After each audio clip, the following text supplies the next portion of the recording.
and welcome to the Computer Game Show. My name is David Turner. I am here with Matt Murray. Hello. James Farley. Hello.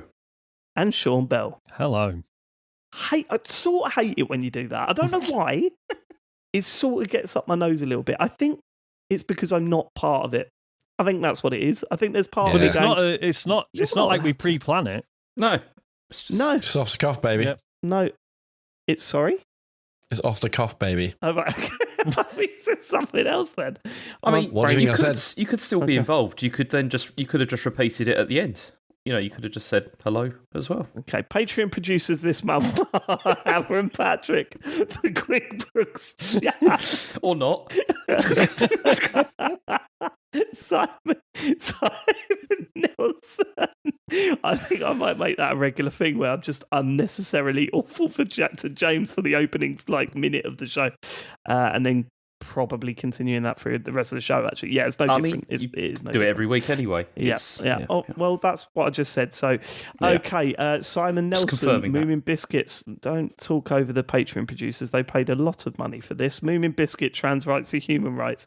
Dave Ernsberger, Colin Brown, Gasman, Rocketman 76, Smooth Monkey, John Tempelli, Jackie Sniper, Sam Higton, Stan, Philip with an F, Cutty, Steve Lee, Jack Oven, Grey Dragon Claw, Colin the Carwanker Smith, Lee Keybottom, My Dog Skip, Evil Mammal, Conky Donkers Full Nels Conga, Laser Quest, 42 Sources Span, Dr. Wookie, Ramalaptar, and we've got a returning Full Nels member. And I know a lot of you will remember this Full Nels member with fond memories. It's Fred Fenge. Back in the fold, Fred. Thank you so much. Welcome back. For returning to the full Nels crew. And thanks to everyone who supports us over at patreon.com/TCGS. You can listen to bonus shows. You can watch old streams. It's all up there. You've got years of bonus shows to catch up on. So patreon.com/TCGS. And it really does help us do what we do. So thank you so much, anyone that signed up there. I've got some plugs for Ian Lee's Imposter Syndrome featuring me on the 30th of July at the Free Sheets in Rochester, 14th of August at the Rope Tackle in Shoreham, 5th of September at the Half Moon in Putney. That's a sort of homecoming gig for me. 3rd of October, Mockingbird Cinema in Birmingham. 28th of November, Northern Farm, Maidenhead. There are more shows over at ianlee.com, but those ones are the best ones because of me. Should we get to the feedback from last week's show, Matt? They all loved it, I assume. They all loved it? Yeah, of course. Yeah, they all pretty much. Yeah, they all loved it. Yeah, Eskill starts. Great listeners, great viewers. Eskill, dear TCGS, apparently Helldivers 2 went from a size of 156 gig to 23 gig by deduplicating assets. They were told that duplicate assets would help load time, but they tested and found out that they don't. Imagine if the whole industry followed their lead. What a beautiful world. Au revoir from Eskill. Yeah, this would be nice to have less data to download. It's a real thing, but also that sounds like Eskill has sort of made that up. That's why I'm saying it's a real thing, because it does sound made up. No, this actually, it's actually. I don't know if it's the same with the console versions, but certainly the Steam version. I remember this got announced. Yeah. So for those who aren't aware, for a long time there was this practice. I think it was mainly when like DVDs and Blu-rays started getting used more, where they would include the same assets several times on the disc to reduce seek times. So because it takes a physical amount of time to go from one bit of the disc to another, so the same fucking fire hydrant might be on the disc 10 times, so it can load from somewhere near it.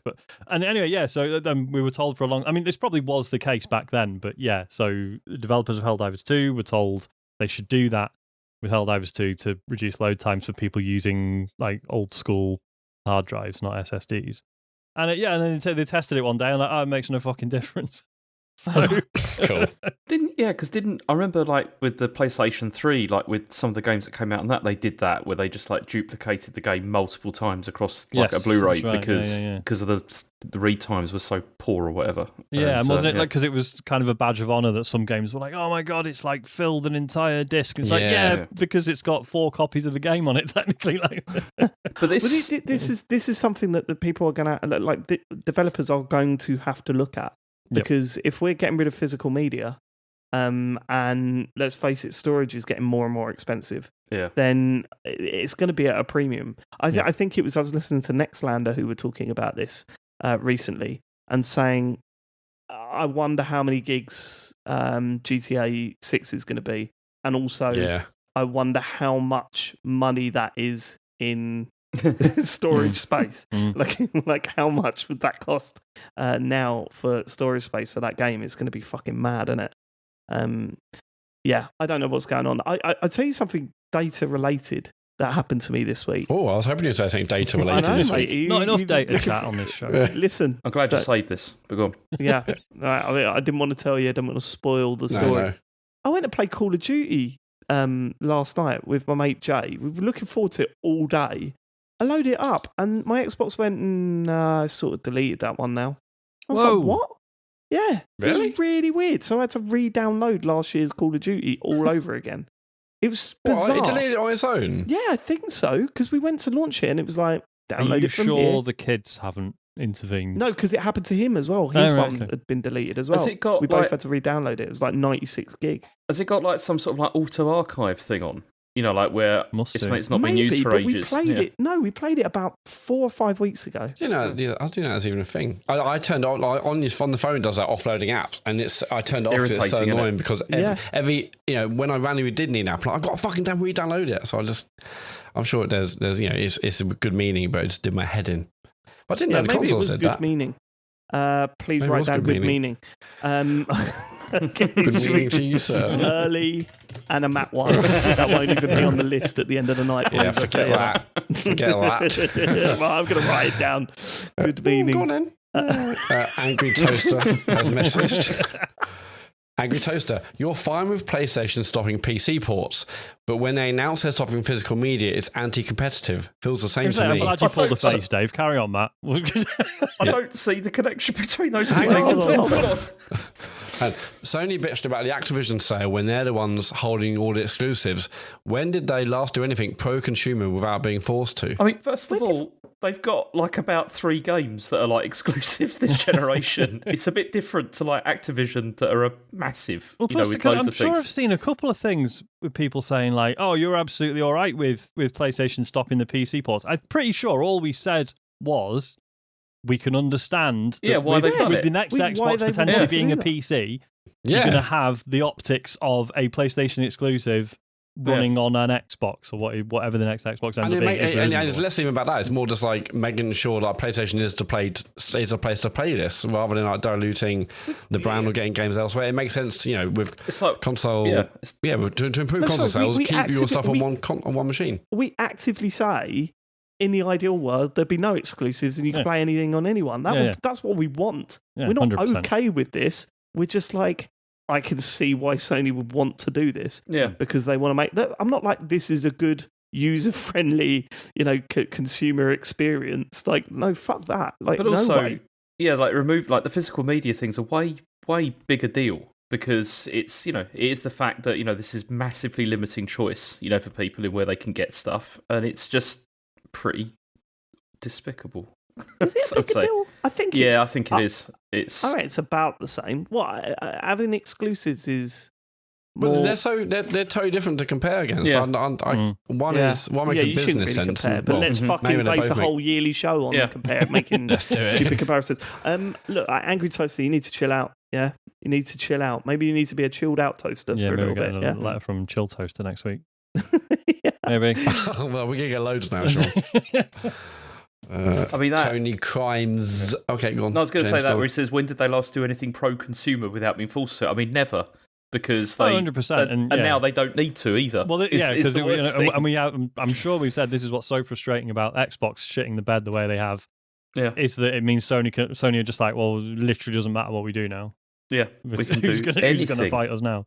Yeah, we basically got cross-platform play because Xbox forced their hand because they wanted to have more players playing games wherever they were. And the push backward compatibility that was mostly driven by Xbox, as far as I can remember. I mean, the cloud streaming as well probably wouldn't have happened, I don't think, unless Xbox have been like pushing that heavily, and that's been pretty good. On live.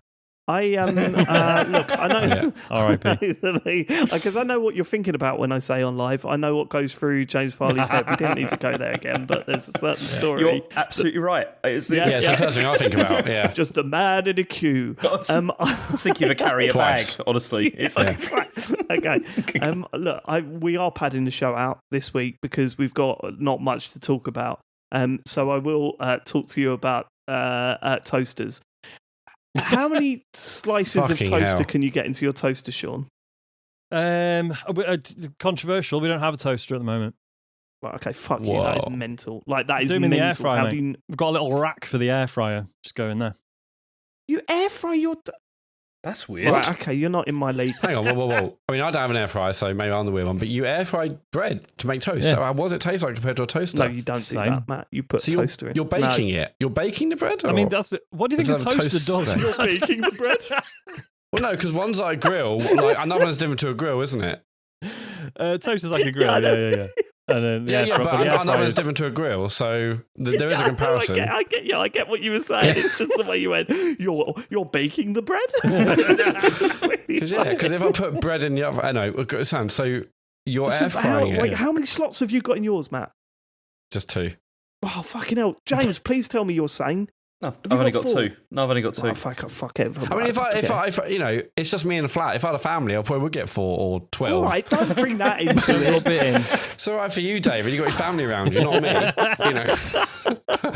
No, I mean, I wish I had a 4 one, but I just bought a 2 one because I'm on my own. Why gone? Why are you showing off? I was just going to ask, have you got a favourite side, and then find out what favourite side you use? And I'll tell you why. Because we've got a 4-1. And my favourite side is the left 2 slots, and the thing's a little bit broken. And instead of just using the right slot, I still have to use the left slot. I wanted to see if I was weird. I think I'm the most sane. Even with that going, I'm the most sane because I've got 4 slots in my toaster. You absolute cretins! No, just cheap. I just didn't want to spend the money, and I'm the only one who eats toast in the house anyway. So who cares? What the fuck is happening to the world? What? It's no one else eats it. Yeah. Next bit of feedback. I will say, if I had 4 slots, I would use all 4, so there wouldn't be a favourite. Oh yeah, of course you would. Because if anything, I should be eating less bread. Basically, is what I'm saying. But I can't stop myself. I imagine the little dial will all be turned up to 10 as well, like on all of them. I don't want to burn. Why are you doing that? Why are you doing that? I don't want char grilled bread. No, you have it switched up to 10, but you'd also be standing there waiting, so you can press stop. It's quicker. I imagine when you're looking at toasters, Matt, and then the next toaster you're going to get is going to be, well, this is $3,500, but that's the thing.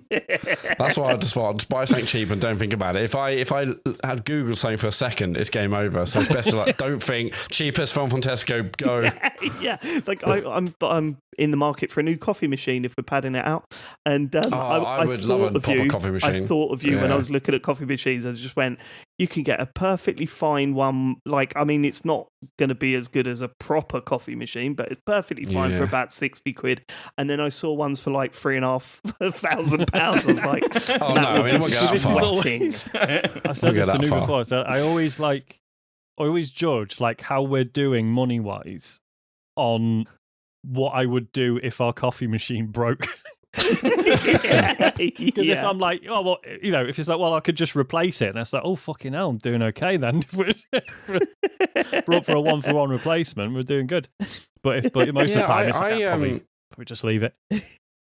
I got bought it's not, maybe it's not, it might be an espresso. It's like a 30-40 quid one with little pods, but it didn't really taste nice. Now don't use that now, so I just have the granules and. Which is, I probably should have a proper good one. Get a proper espresso machine and become a wanker about it. It's good. Yeah. It's a good life. Because I find that coffee guy. Who's that wanker coffee guy on YouTube, Sean? I'm sure you know. James. I follow him. Yeah. He's Hoffman. Is it James Hoffman? Yeah. Yes. Yeah, that's one. Yeah. You follow a coffee guy? Yeah, because he just tests loads of machines, talks about the best ways to make coffee, but I just don't actually have the machine to do it. He's one of those YouTube experts where I'm just like, I don't even give a shit. I just like listening to him sometimes. He's just really good at what he does, regardless of what the subject is, yeah. At some point, maybe we talk about this on the bonus show. I'd love to know what the most bizarre subjects you follow on YouTube that you just follow because you like the YouTuber. Sorry, next bit of feedback, please. Yes, Tony Crimes has messaged. Hey lads, it's been a while since I've listened. Wow, what a way to start a message. It's due to some pretty annoying health issues. I should have read further. And it's been a rough few months. I do apologise, Tony. I do apologise for that.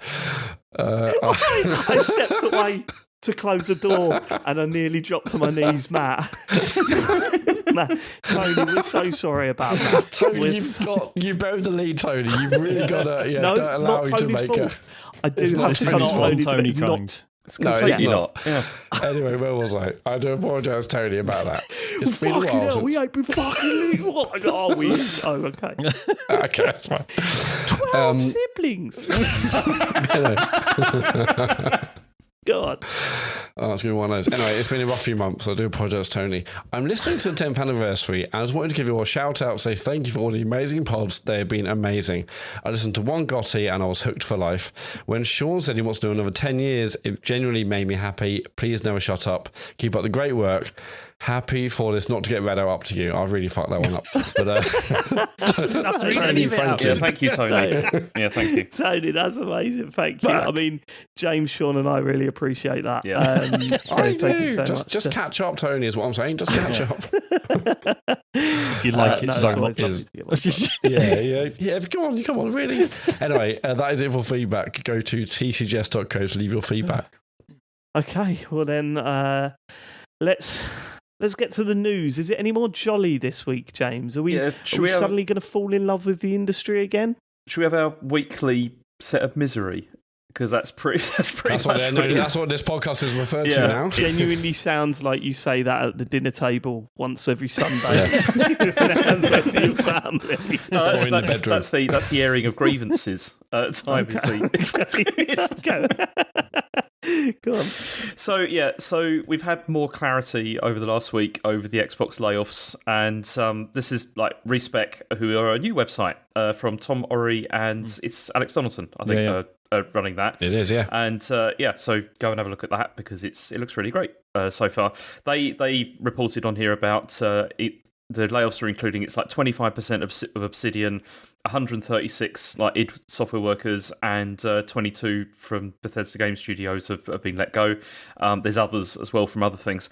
There's so many things that have happened this week, so I've got like a kind of a rundown of some of the major sort of bits that have come out. Game Pass subscribers are down to 30 million. They were 34 million in 2024, so they've lost 4 million. Presumably that was when the price went up and people unsubscribed. But the goal was 77 million they were supposed to have by this point, and that hasn't happened. Oh dear. Then we've got Kevin LaChapelle, who was he was at Microsoft for 37 years. He was the vice president of Xbox platform, and he was one of the key people behind like the backwards compatibility stuff and also the cloud gaming. He's been laid off, which has obviously upset people a lot because that was where Microsoft were doing really well, like particularly with backwards compatibility. It had been a really good program, and now they don't seem to be interested. Then Obsidian so first of all, it was reported that Obsidian had cancelled Avowed 2 to work on a new Fallout, although that's now been disputed, and they're saying they are still working on Avowed 2. Then we've had, according to Bloomberg... Well, yeah, so on that, yeah, I mean, I heard, it cancelled, but they're still working on it. This is what Jason Schreier said, still working on it in the hope that maybe if they're far enough along, Microsoft might say, yeah, go on, it'd be this much to get it done, just get it out the door. Yeah. So I don't know how it works out funding-wise, obviously, but strange one. I mean, it depends how far along they were with it. I mean, it only came out a year or two ago, right? I mean, last year, I think it was. How far could they really be? But yeah, I mean, if they're like, fuck it, we'll keep working and maybe get something laid down line, then good on them for that. Yeah, I mean, it's frustrating because it's such a fucking monkey's paw situation because Obsidian working on a new Fallout is cool because New Vegas was the last Fallout I really enjoyed. But yeah, in the face of them losing 25% of the staff, etc. What's that look like? Yeah, I mean, I'm kind of amazed they weren't already put on a new Fallout. Yeah, like you say, they sort of finished up a couple of big, projects. Was it last year they did? Yeah, because they released, so Avowed and was Outer Worlds 2. That came out, didn't it? Yeah. That came out, yeah. So I think I kind of assumed they were on a new Fallout. I didn't realize they were doing Avowed 2. Well, presumably it's because they're still really trying to push Fallout 76, right? I mean, even in the last presentation, they were pushing content for that, and it must have an audience. Like, it must have an audience. It's been going, 8 years. 8 years. God, has it been that long? There's that. It's still going. And there's also, like, apparently there was sort of not bad blood, but between Bethesda and Obsidian over Fallout New Vegas, because apparently Bethesda sort of had a go at Obsidian for various aspects of New Vegas. They sort of said it wasn't very, a load of problems or whatever, and then it ended up being a massive success. Just Bethesda being a bit like, oh, you made one fucking Fallout, and everyone says it's the best one, actually. Yeah, it ended up being amazing. It ended up being amazing. Any bugs in this? What the hell are you guys doing? It's but anyway, so also sounds like tittle tattle. Yeah, James, to be honest with you. Well, have you heard though? Have you heard? Well, there's a lot of that going on at the moment. It's just we've heard. So according to Bloomberg, sorry, what was that? Just word. According to Bloomberg, Microsoft also now want to bring more exclusives back to Xbox. So there's going to be more stuff is going to be exclusively on Xbox. Again, that makes sense.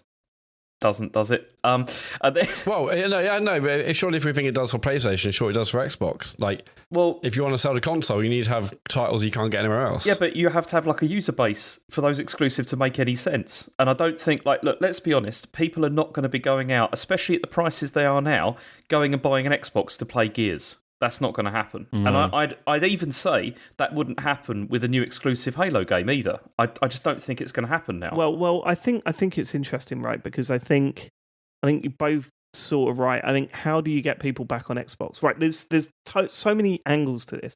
How do you get people back on Xbox? You need to build a library of highly successful, well-recognized games, which they have.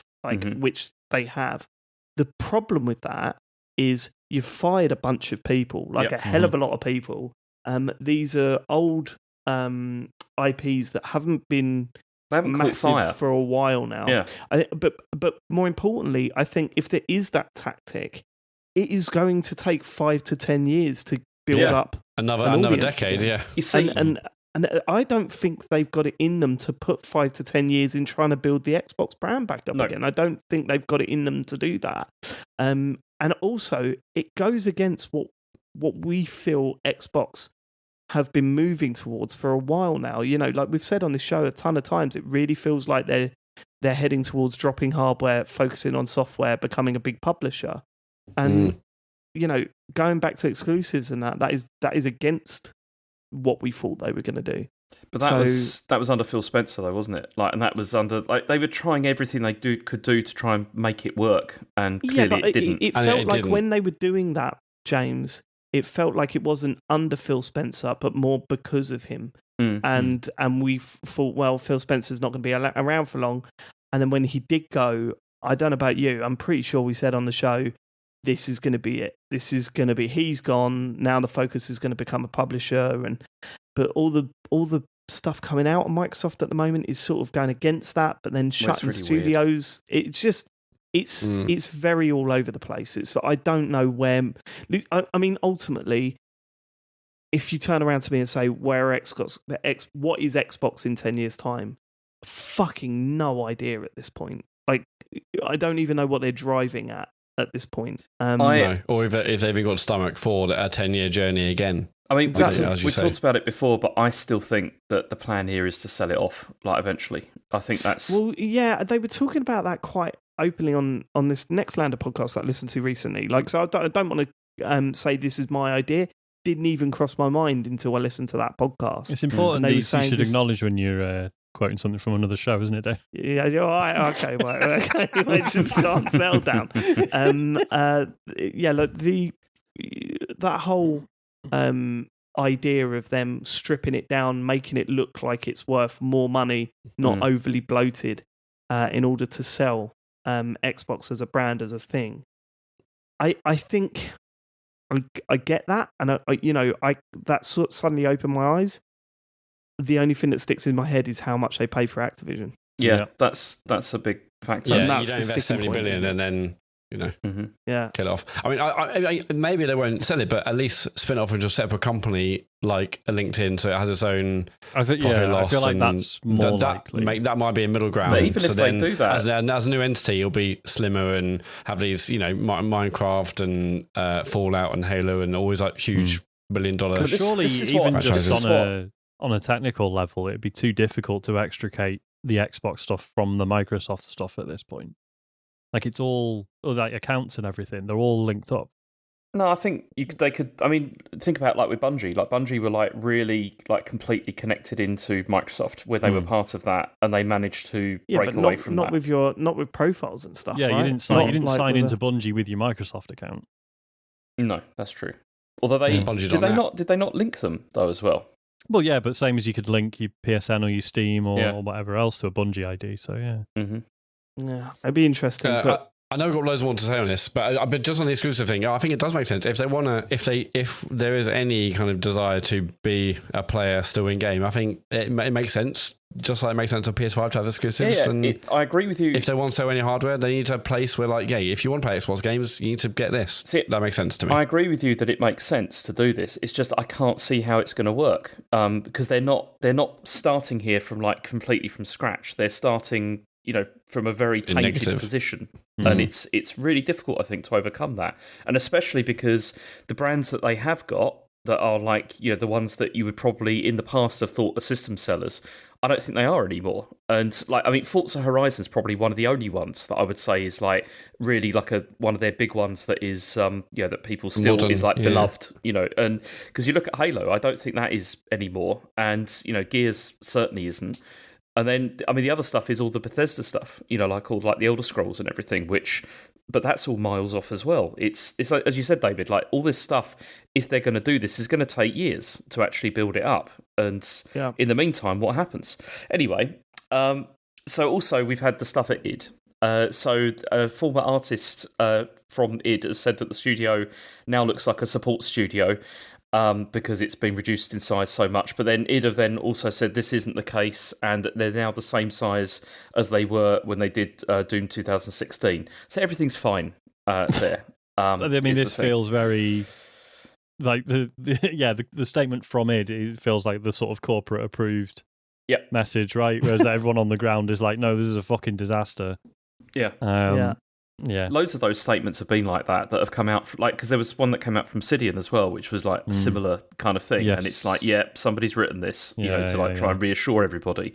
There's no way it can be, like the same if you've lost that number of people. When every MP tweets the same tweet at the same time. And you go, okay. Yeah. I've heard the new Doom DLC is brilliant. I need to check it out. Yeah, it'd be a massive really strong on that. Yeah. If it was getting gutted, I must say. And what's so frustrating is, particularly with id Software, is like they've always been like a technical powerhouse. Like the id Tech engine is still astonishing. Why, Xbox doesn't use it more widely, I don't know.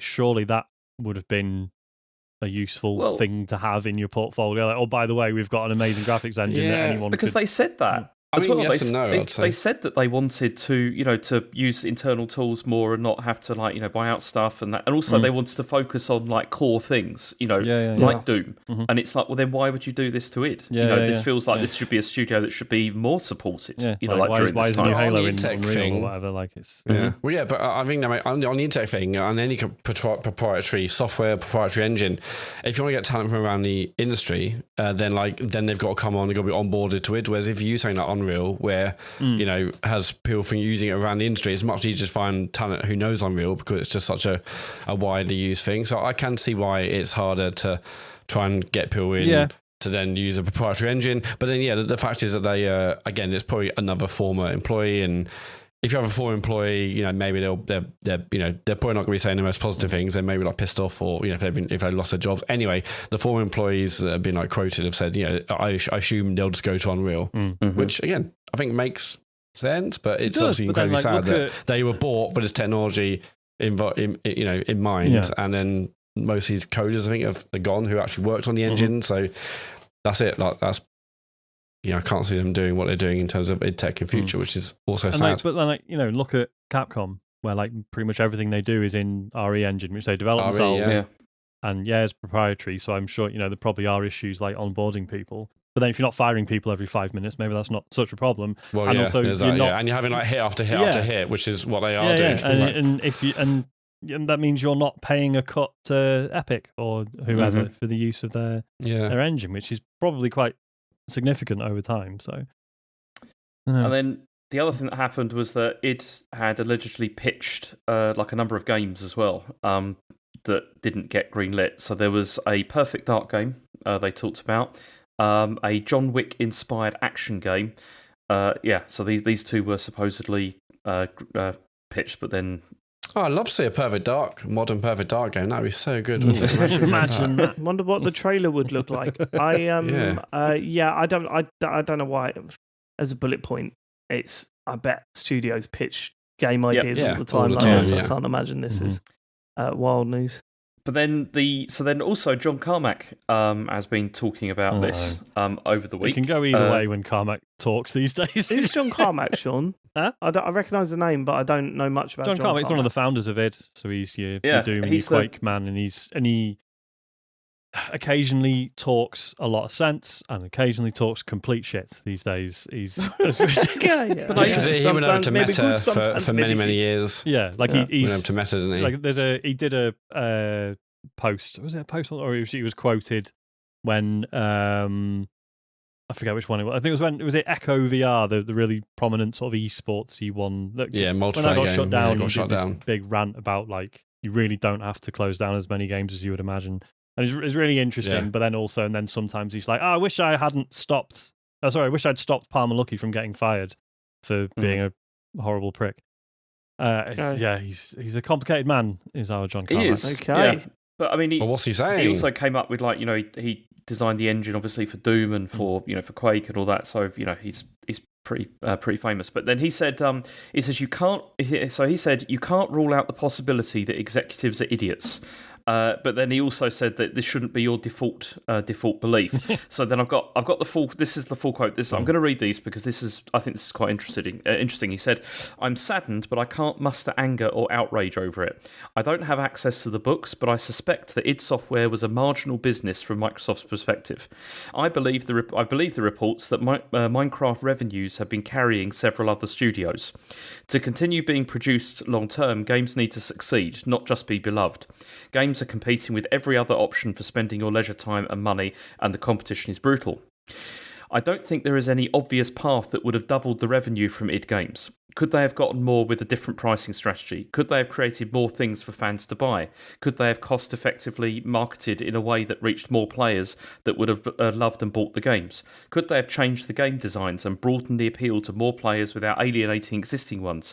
Could they have produced the games at a lower cost, faster or cheaper? I really don't know. The game isn't over yet, and I hope the studio rallies through." So that's what he had to say. Yeah. I mean, the issue I've got with some of this is the whole section where he talks about what id could have done. It wasn't really on id to do any of those things because Microsoft were the ones that were dictating how these things were going to be done. For sure, yeah. And I think that's been one of the biggest things that I've taken from all of this is the way that a lot of these studios, a lot of people have been saying things like, why didn't they do this? Why didn't they do that? And it's like, well, because they were being told, you produce games for Game Pass, you can produce whatever you like, just do that and, don't have to worry about targets and all that kind of stuff. And that seems to be what has happened. And it's not good. It's interesting as well. Strategies are changing mid-gen and games taking 5 to 8 years. They probably started making this and actually, no, just make it this. And it must be an absolute nightmare to be working in studios. But again, it's like we say this every time. These are all managerial decisions from either within the studio or within the platform holder. And it's the talent that are getting cut. Exactly. It's fucking so shit. It's interesting as well to hear him say I believe that the studio is being carried by Minecraft revenue. To me, that's that's how this shit should work.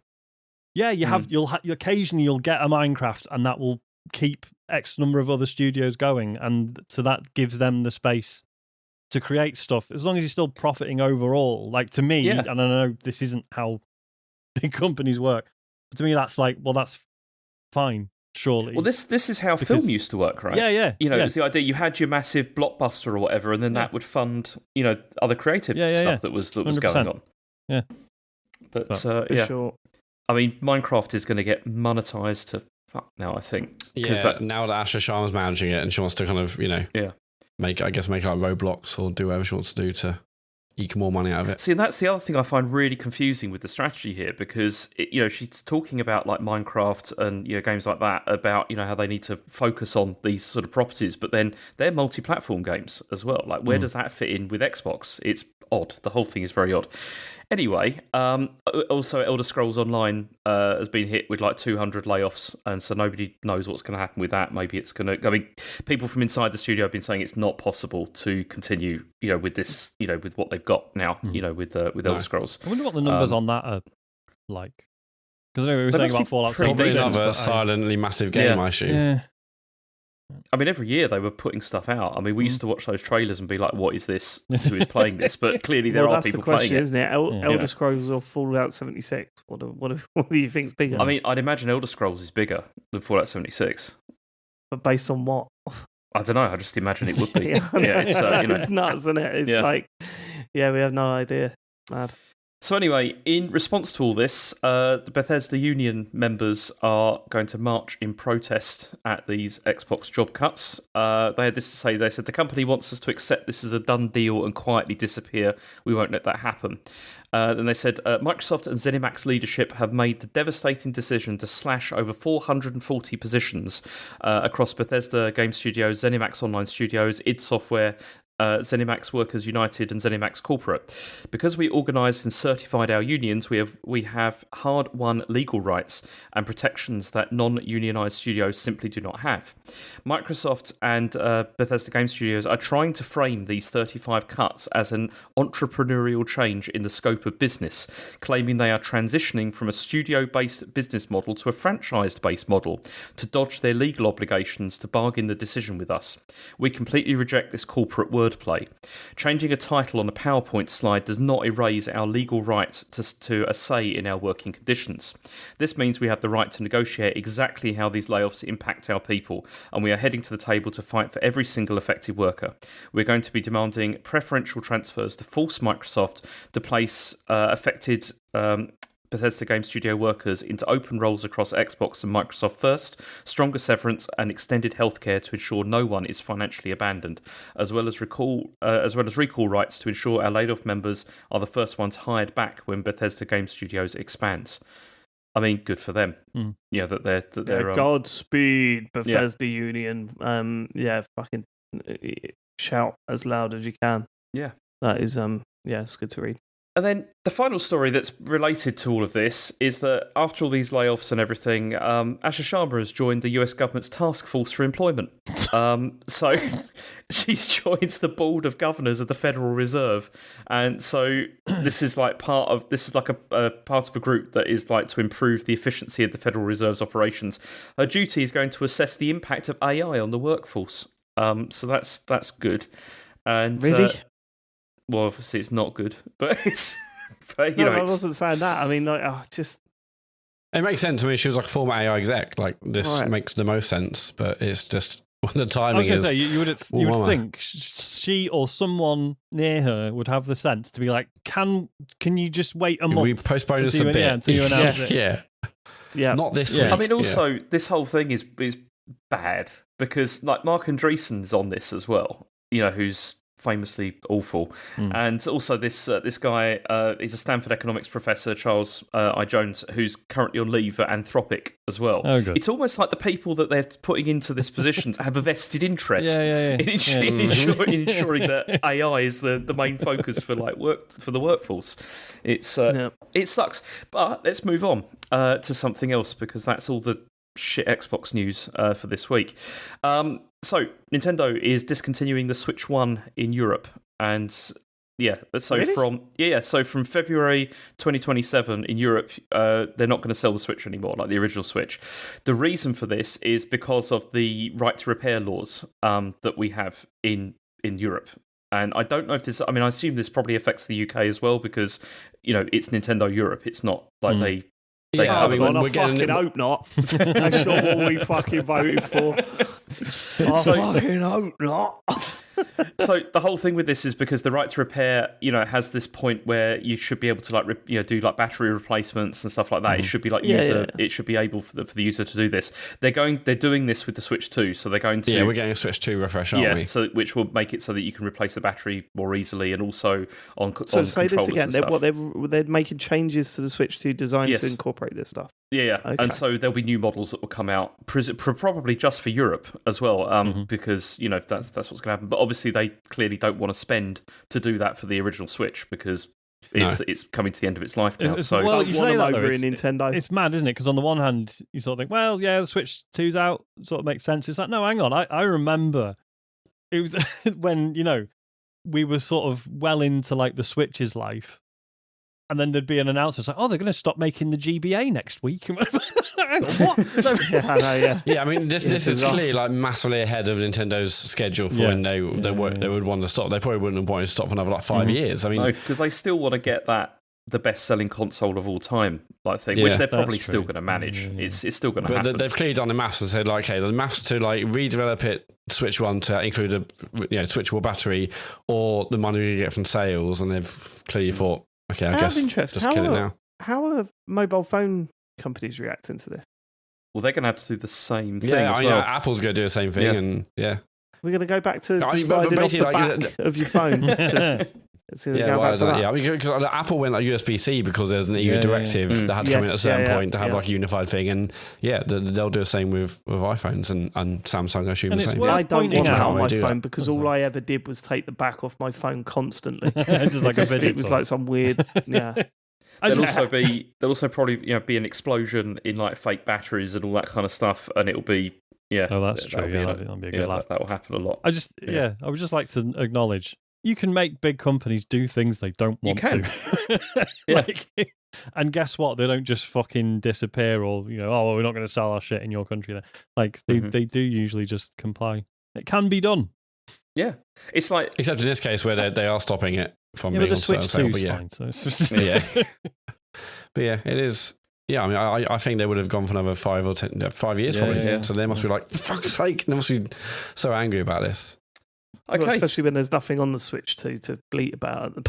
There is not really. No. And the fact the Switch 1 is cheaper at a time where where costs Switch 2 is getting more expensive. It's like this is like the perfect vehicle for that. But hold on, let me just look it up. No, a Switch Lite is currently £450 on Amazon. Fucking Jesus Christ! I'm joking. It's 125. Okay. I mean, also I wasn't surprised. Matt was like, "Is there any more expensive ones? I might buy one now." Go on. So no, you didn't like that. You didn't like that little gag there, Matt. Don't need to. I've got Switch 2. I don't use enough as it is. So why would I possibly want to? OLED Switch 2, maybe. Oh, for fuck's sake!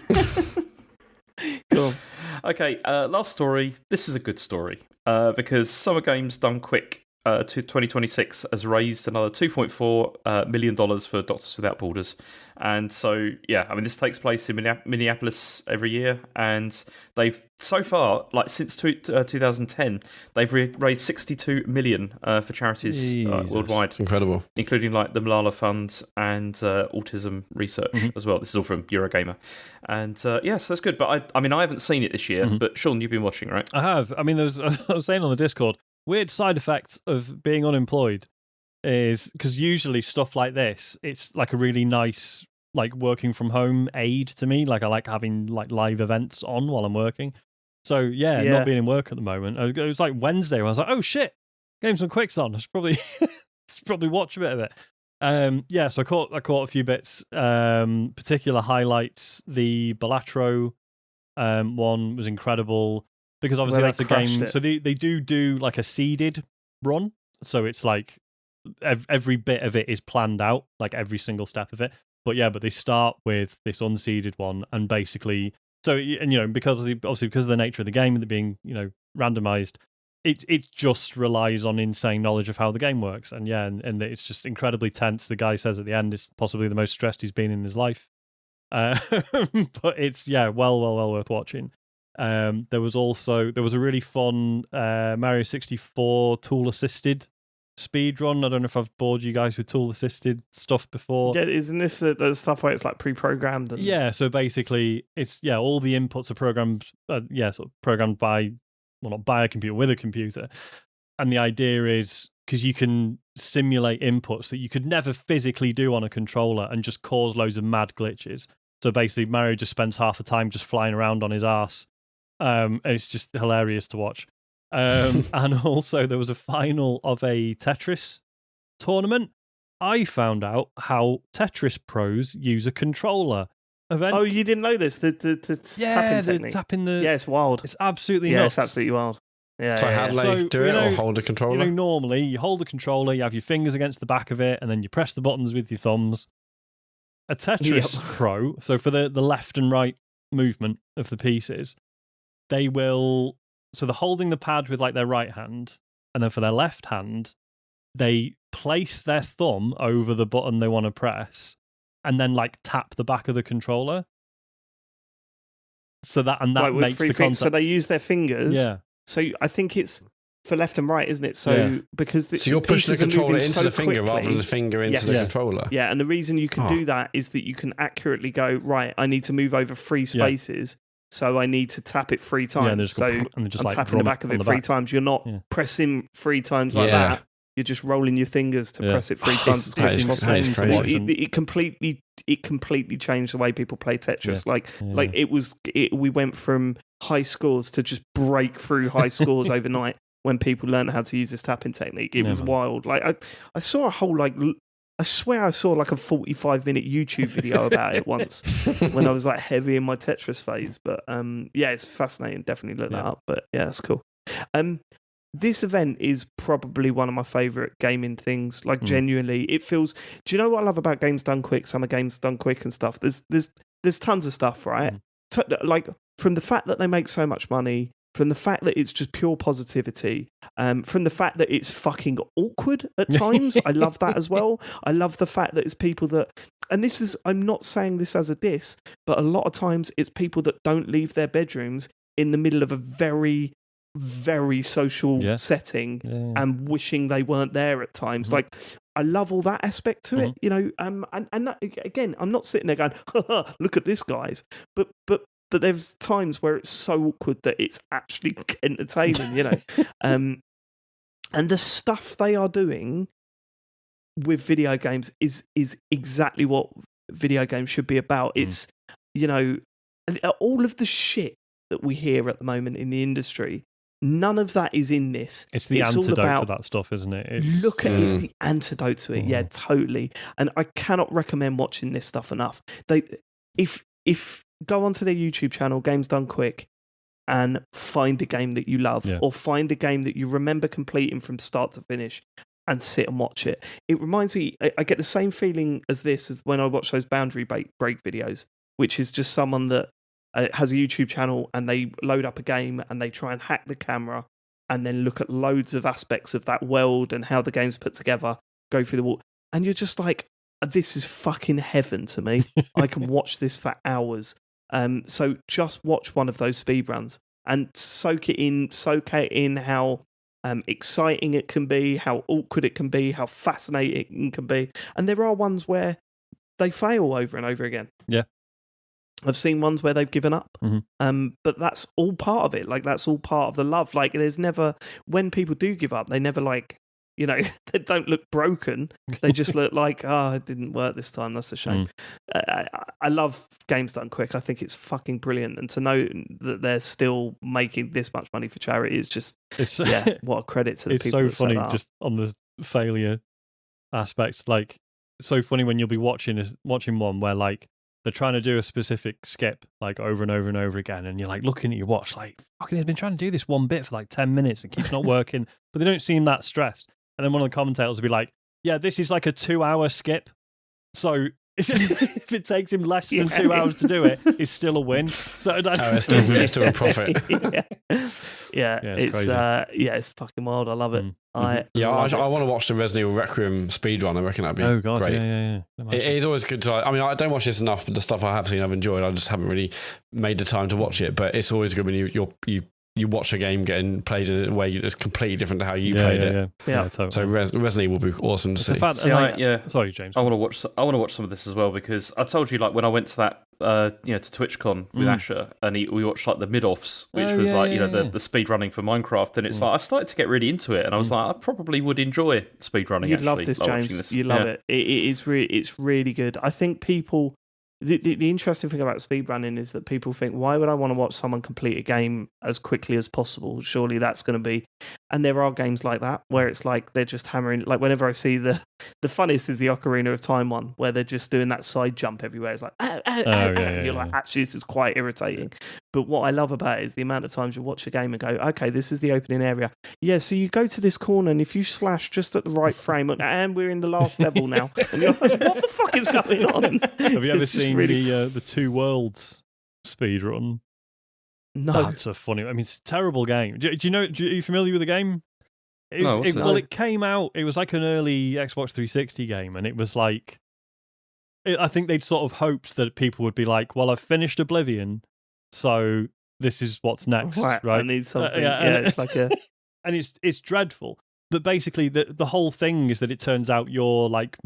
I can't remember if he's like your mentor or something, but a character you meet at the start of the game is the big baddie. But there's a bug that means that if you kill him at any point, it triggers the ending. Because the game's like, oh, well, you killed the villain, so you can kill him in like the first 5 minutes of the game.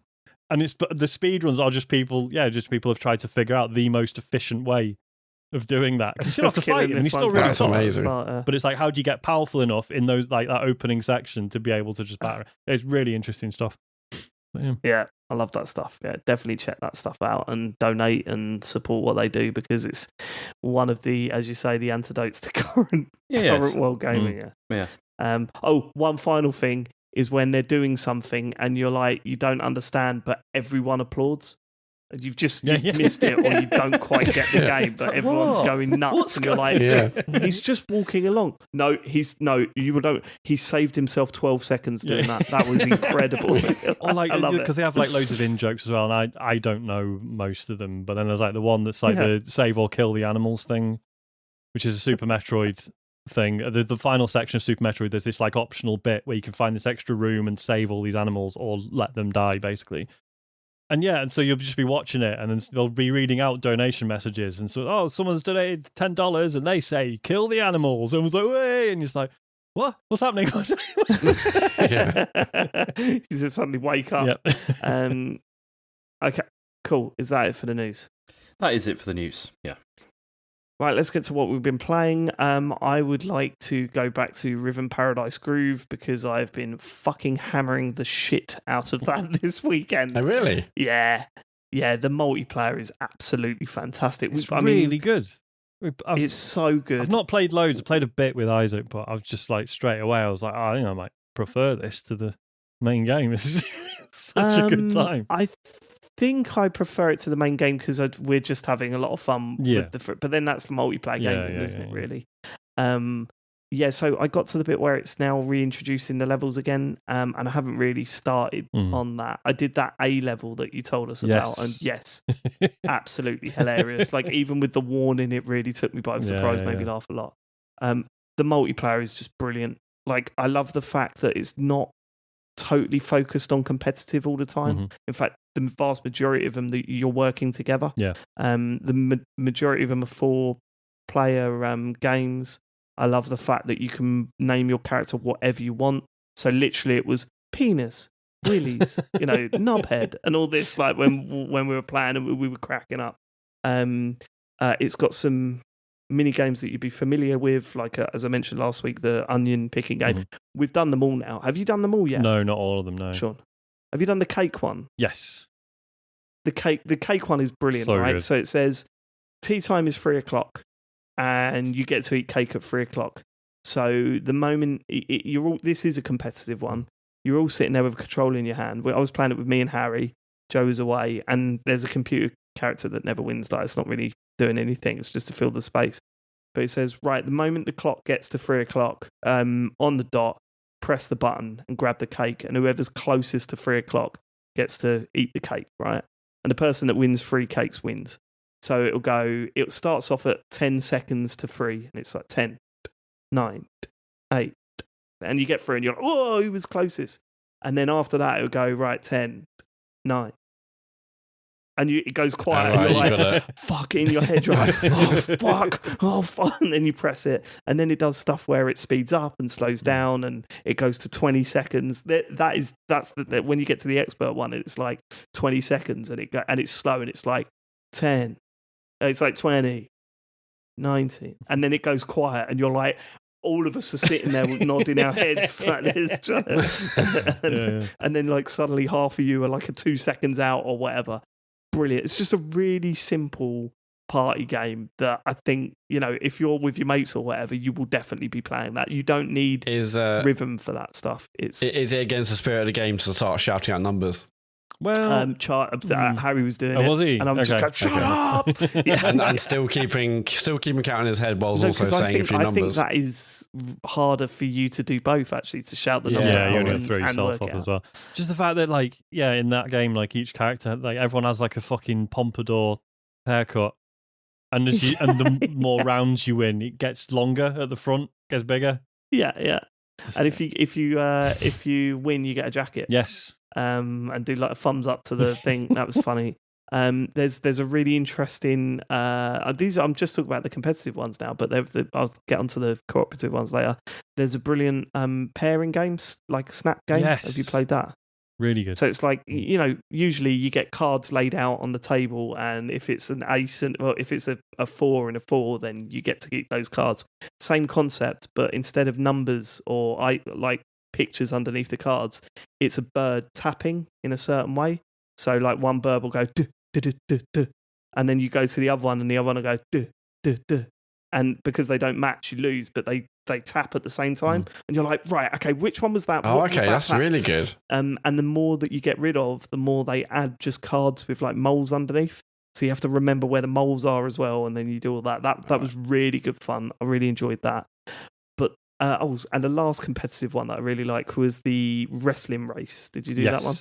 Yeah. So it's basically like track and field, but you're pressing the buttons in time with the music, and then these sort of bouncy balls come and fill the track, and that changes what beat you have to press the button on.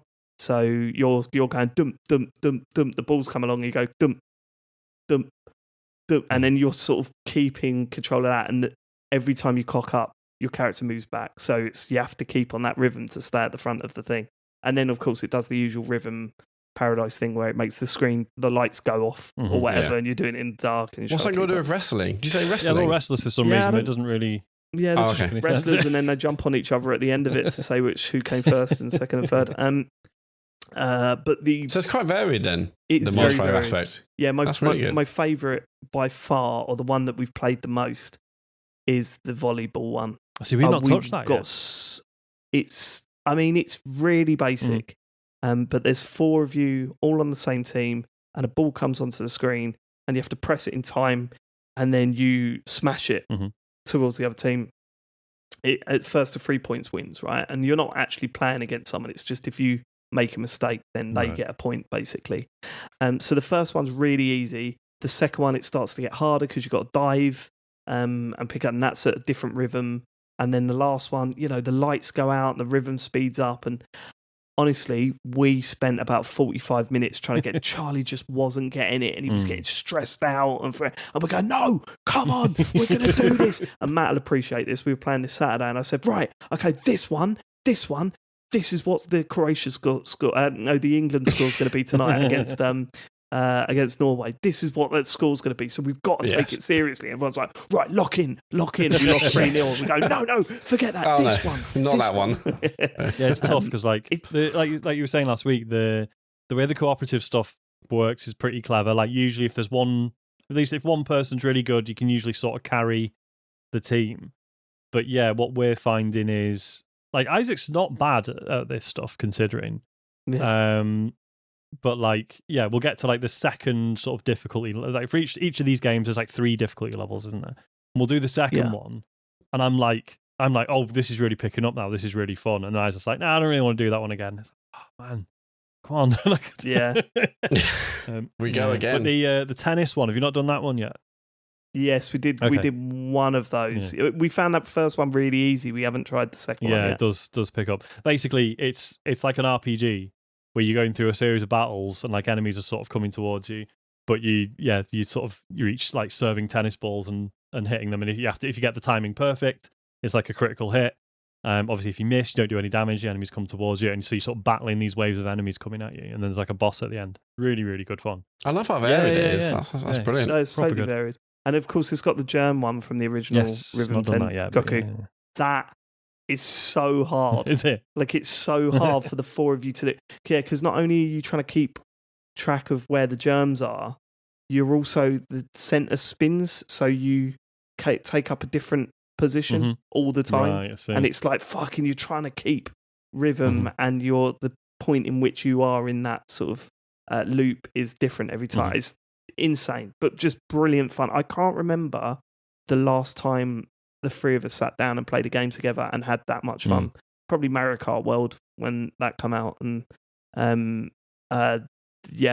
we just absolutely adored it. I'm already looking forward to playing it with them again at the weekend.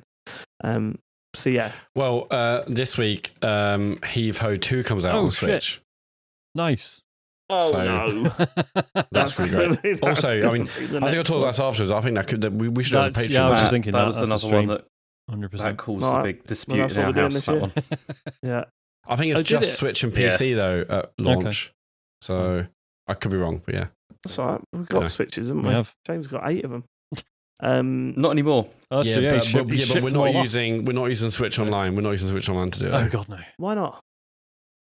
Because every time we do, we're like, this is shit. Yeah, we'll just use normal. But isn't that part of it? It's part of the charm. I don't think it is. We do still need to try the Star Fox. We do. That would be fun. Yeah. Avatar stuff.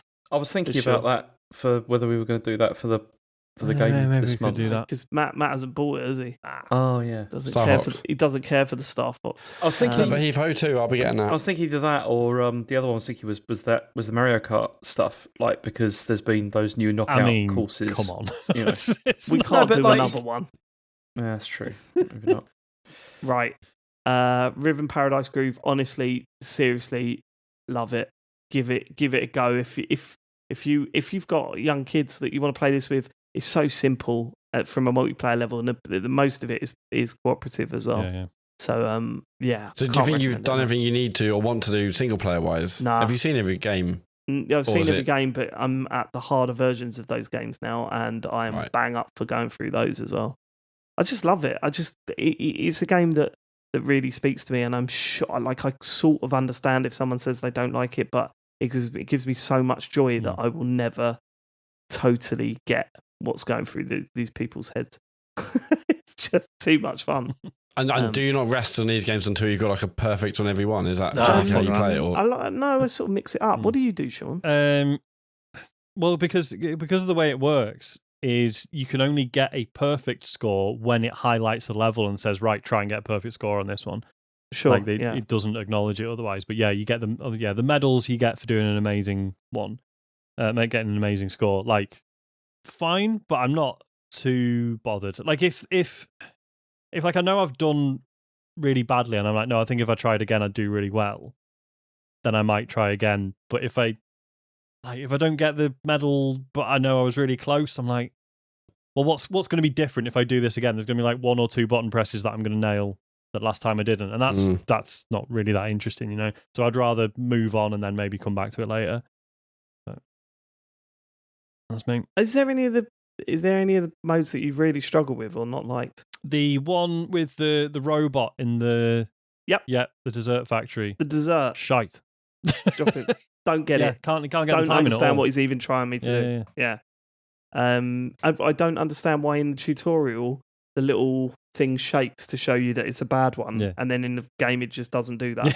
Like that really pissed me off. Yeah, looking out for the shake and it doesn't do it. It's I don't know. That is a weird one. That's a tough one. Yep.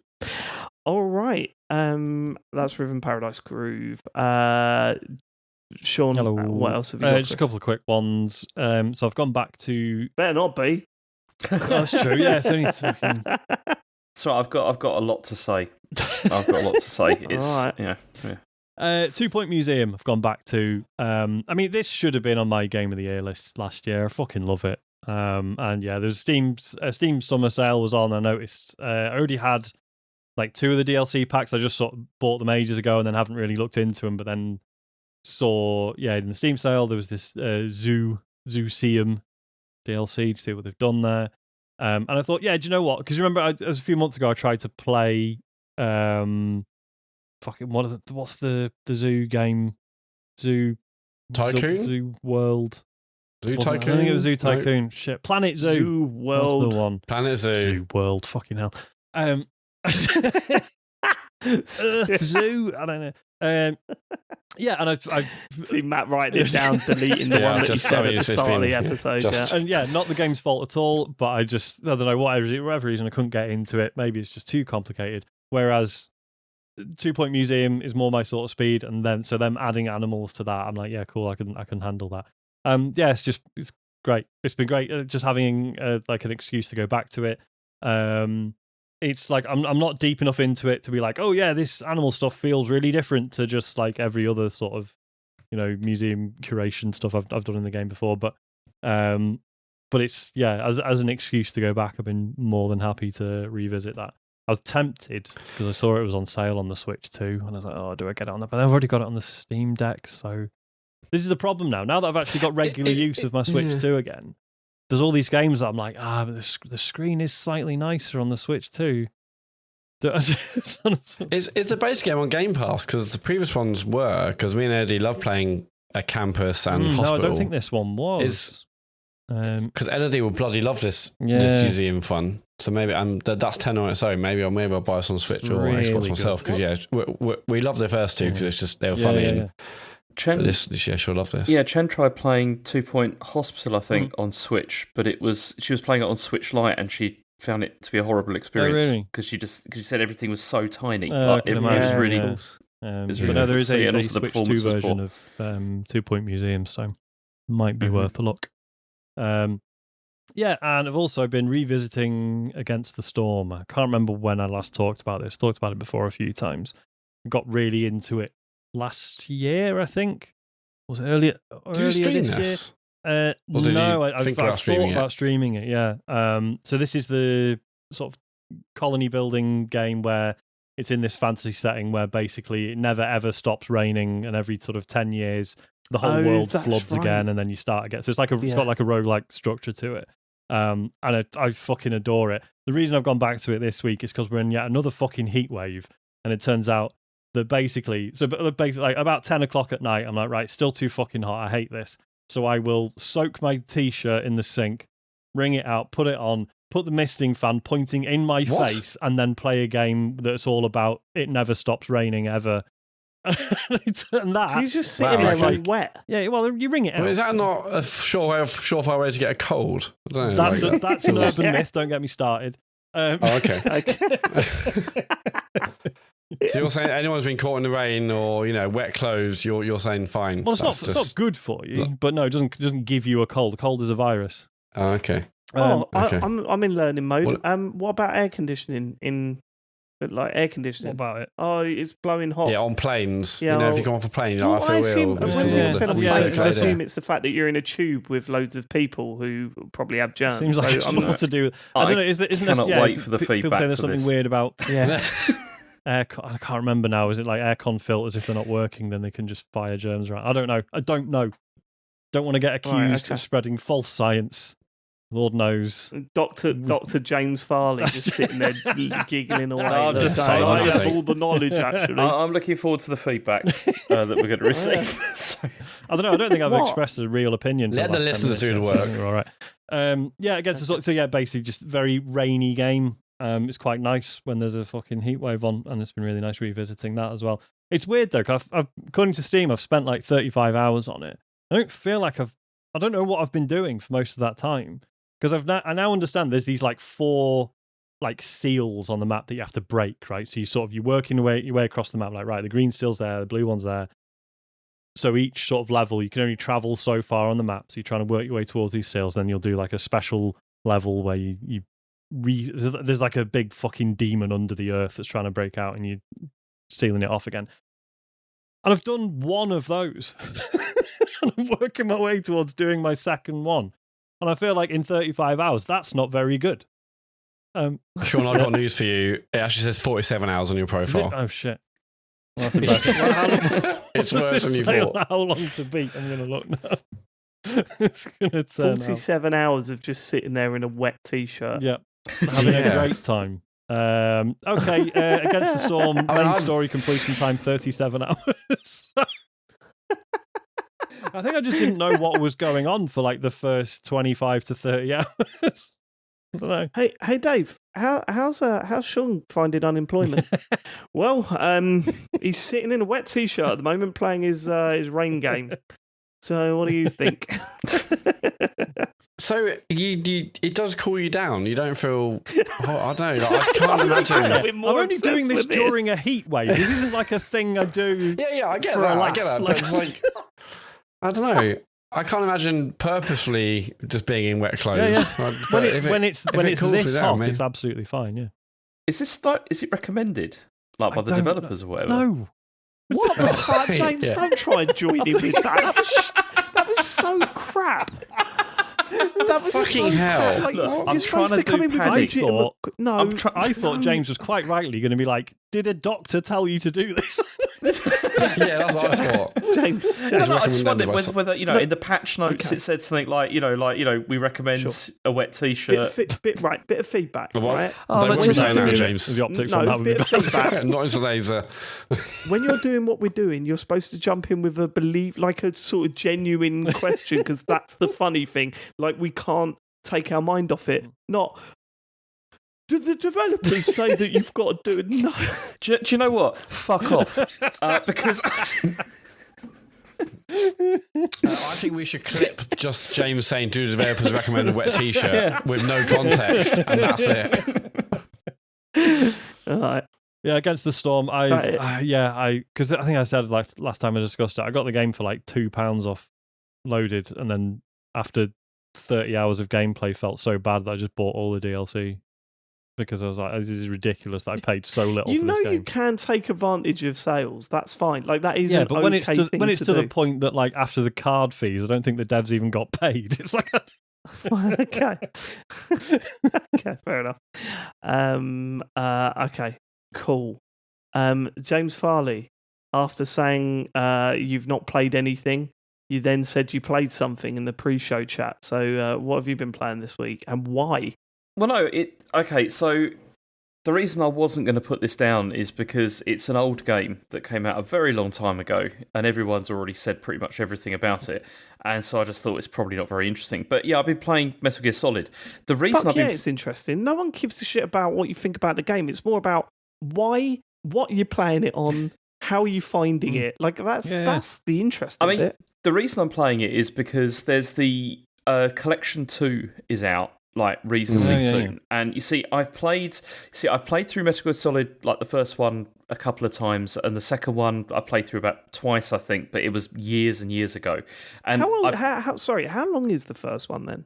It's about 7 or 8 hours. It's not very long. Really? Yeah, it's one of those, isn't it? The time it seemed enormous. It felt massive, yeah.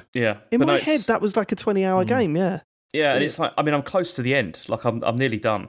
Just before we started recording, I was just on the final boss, so I'm going to be finished with it. And because you see, I really like these games, and I want to play 3 as well, because I've never played it. Because as I've said before, it was a game that I got, and then I went through a breakup, and I lost. I just started it, and then I lost the PS2, and so I never got to play it. So I still want to play that as well. And I know there's been a lot of problems with this Master Collection. Like, people have said, there's issues with the emulation. There's things that are wrong with it, but it seems they never really fixed on the major issues either. Yeah, but I've been playing it on this collection. I'm playing it on PS5, and I'm playing. So it's the original version. It has like the what they called. They had like other versions that came out as well that were like. Like had extra VR missions and all that kind of thing. But I've just gone. Because I know Subsistence, I think, was Metal Gear Solid 3 Subsistence or something like that. You know, they added another thing on.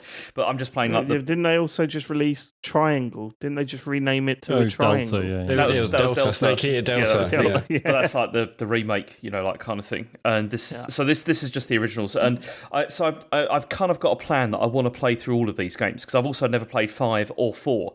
And like 4 because I didn't have a PS3, and it's going to be on the the volume 2 of the collection. So I really want to play that. 4 is a fascinating one to go back to now. Yeah. Is it like really I loved it. It was weird. I mean, they're all weird, but it was very weird, but great. And 5 was fantastic. Yeah. And so I really want to go through and play all of these, like, ultimately. 5's the open world one, right? Yeah. Yeah, I never really clicked with that. It's the one that I've heard kind of finishes kind of abruptly. Well, it's and the rumours you'll probably run out of steam with it before it actually ends as well. It's a weird game. Yeah, I think that was the main thing that put me off. The fact that it turned out to be a really, really long game. Very I think I only got to mission 44. I didn't finish either, but it was. But I love what I played. I mean, there's so much. If you like Death Stranding, James, you play Death Stranding 2, right? Yeah. So many things you'll see. Like you can see why Death Stranding 2 and Death Stranding 2 is what it is. It feels very MGS5. Yeah. That's cool. So I just thought I'm going to go back and I'm just going to do these in sequence of like when they came out. And I've done, so I'm nearly at the end of Metal Gear Solid. It's still a really good game. It's still excellent. I mean, the dialogue... What are the controls like? Because 2 was really fiddly, wasn't it? So is 1. It took a little bit to get used to that because it is that whole thing of like having to use the shoulder buttons for everything to like select items and stuff. It also it doesn't feel particularly fluid, and it's quite irritating, like trying to like shoot enemies and stuff, because there's no first person view, because this is like the original PlayStation version as well. So it does feel a bit hit or miss. Like, I've not played this. Like I still, like, even when I played it, years and years ago, I never really felt this was really like a stealth game, because it's set up to make you fail, and it's quite difficult. I think if you're not playing it on easy, it's quite hard because of the controls largely, and because you can't like see, the range of vision is like really quite poor, but it's still really fun to play. And like once it probably took me a couple of hours for the controls to click again, and now it's all just become like second nature, and it's just fun. The dialogue is in places dreadful, but also entertainingly bad, in places. And but then also there's so much, like at the start of when you start the game up, it comes up with that thing saying like, there are things in this game that are from basically of a time, and we've kept this in here, for historical accuracy. It's like, women have more hiding places than men and stuff. There's just lots of like. There's a lot of like rampant sexism and stuff like that going on in the game, and just and it is very much of its time, and but I still think it's very. The story is also, it's still got all the twists and stuff like that, which are pretty entertaining. But then, I mean, the only thing that I find a bit irritating about it was and it's one of those things that I think has really developed over the years, has been like sort of, where you have to go next and stuff like that, and like the sort of the pathfinding aspect of the game, because there's been a couple of times where I've just been like, I have no idea where I'm supposed to go now. Like, and it's really not clear, like, at all. And even like calling in the codec and like having, listening, asking Campbell where you're supposed to go, it's not clear. And a couple of times I've had to look it up, and it's like, oh, okay, right, that's what I've got to do. And it's funny because that's why it's interesting to play these games like as they were, because you can really see this sort of like development of like game design, where it's like that was of that era. That's how things were done. That's why I still really like in Metal Gear Solid 4. There's not a spoiler, just they reference events from the previous games, including all the way back to the original Metal Gear on the MSX. Yeah. And they still it's just screen grabs of those games. And there's no like, oh, well, let's just do like a new cutscene that's like a reinterpretation of that event. It's like, nope, there's little 2D Sonic, there's all the snake going, running around. That's the other thing that I really liked about this, is the way that like the way the characters often talk about it being almost like it, like it's a game. You need to press the circle button to to this, and it's just but it still works. It doesn't press take you out of the story. Snake. Yeah. Right. Snake. But no, it's really good. I'm really enjoying it, and I'm gonna finish this, and then I've got another plan that I'm gonna try, which is I think I'm gonna try Final Fantasy VII remake. Yeah. Whoa. I'm thinking. Okay. because we're in a bit of a lull at the moment. Like, there's not much coming out, and I thought maybe I can give that a go. Because I'd like to at least give it a start. Yeah, I might try that. But then ultimately, I want to go and do Metal Gear Solid 2.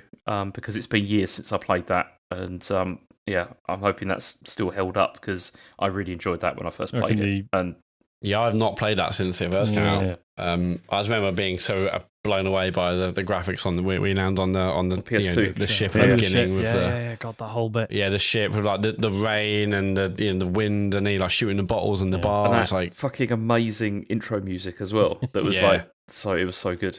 Yeah, I think obviously the ending of Metal Gear Solid 2 now gets shared around a lot because a lot of it now feels very relevant.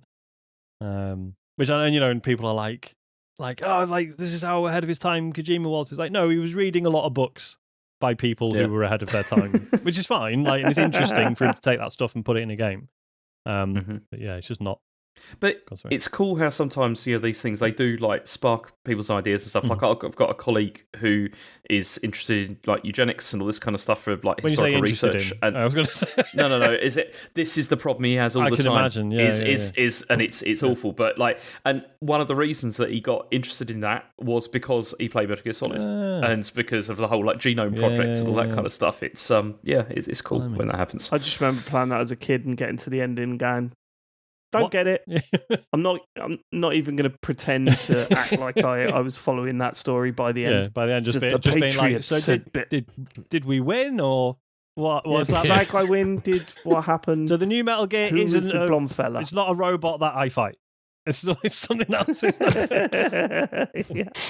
So James, once you do 2, will you go to Snake Eater Delta? Yeah, no, I'm going to play the original. You'll play the original. I'll play the original. I mean, ultimately, I'd like to play Delta because I've heard it's quite good, but I want to play the ones in this collection because I mean, the collection. Part of you that is going right, but we're in month 7. We're 5 months away from Game of the Year show. What? I know it's true, but there's not anything coming out at the moment, really. Yeah, there's not really much I'm really interested in at the moment. I mean, everything's coming out in September that I'm interested in. Next week, what's on your list? The Mermaid Mask is out, which is the sequel to. Forgotten what it was called. The really cool detective game that was on Apple Arcade in the good old days. Shit, what was it called? It was really fucking good.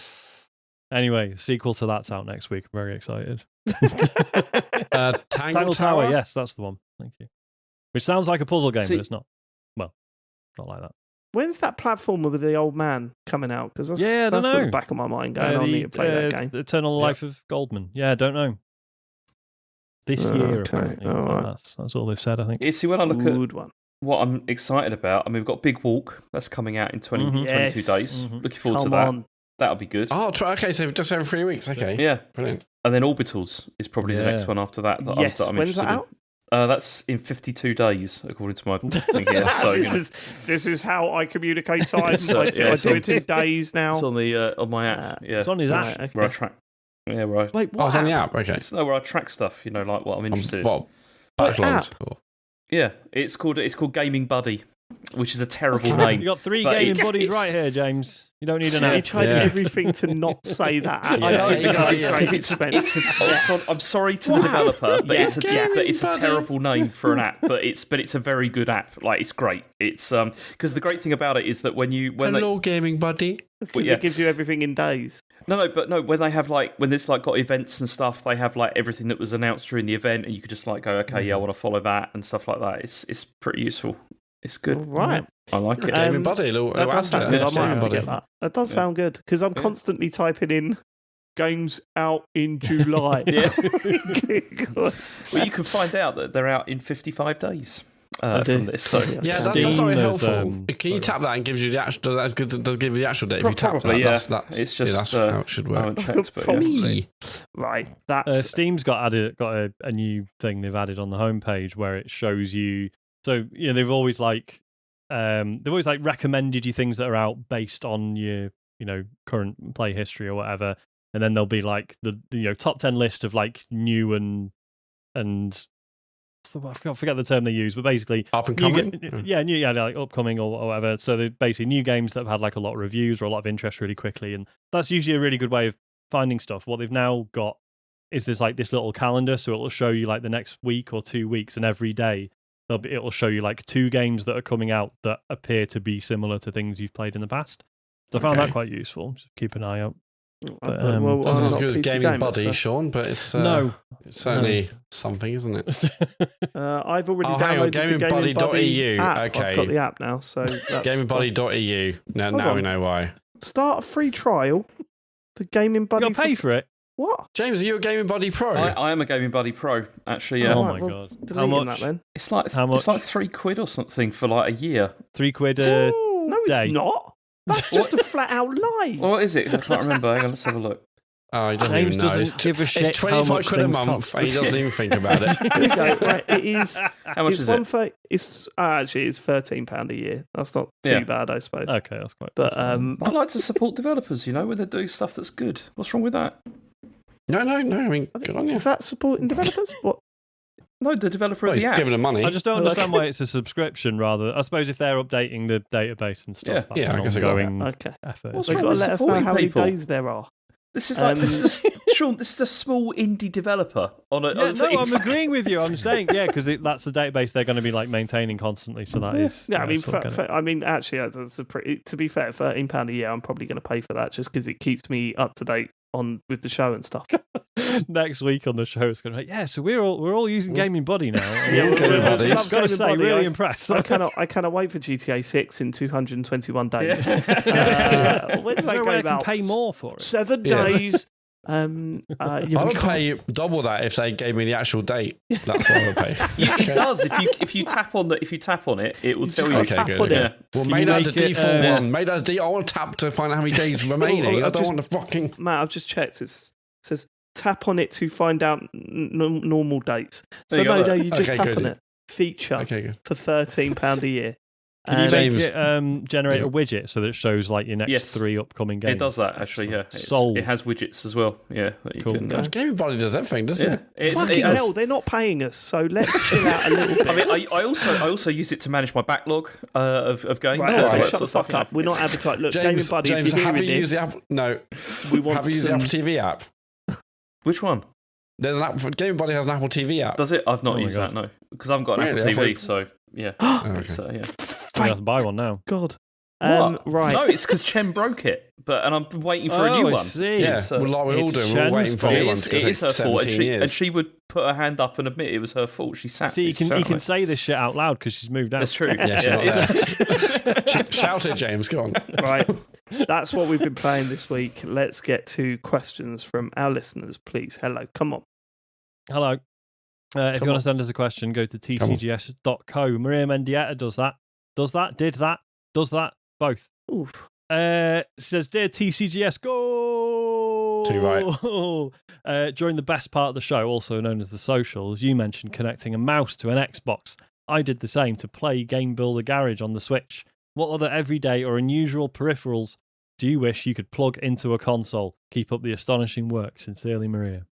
Massage gun to smash the hell out of someone playing International Track and Field. I thought I was going somewhere else then. Yeah, I was. Yeah. Massage guns. It's like. What the things with the little balls at the end that they use? Yeah. Imagine playing International Track and Field using one of them. Those devices fascinate me because they either seem to cost like 300 quid or a tenner. I assume there's a quality difference. But I don't know. I mean, like most tech things, you can buy some cheap, knock off on Amazon. But ultimately, I can't see what the difference would be. But there must be a difference, right? But I assume the good ones really get into your muscles. But I genuinely cannot believe that Nintendo haven't released a fan that you plug into, because it must be so easy to use that you plug in USB to the front of your console, and then when you're flying through the air or whatever, the fan kicks in. Gives you a little blast. Look, it's the wind. Genuinely, it must be so easy to code if there's a gust of wind, it turns this little fan on. Yeah. I'm surprised it hasn't happened. How serious are you right now?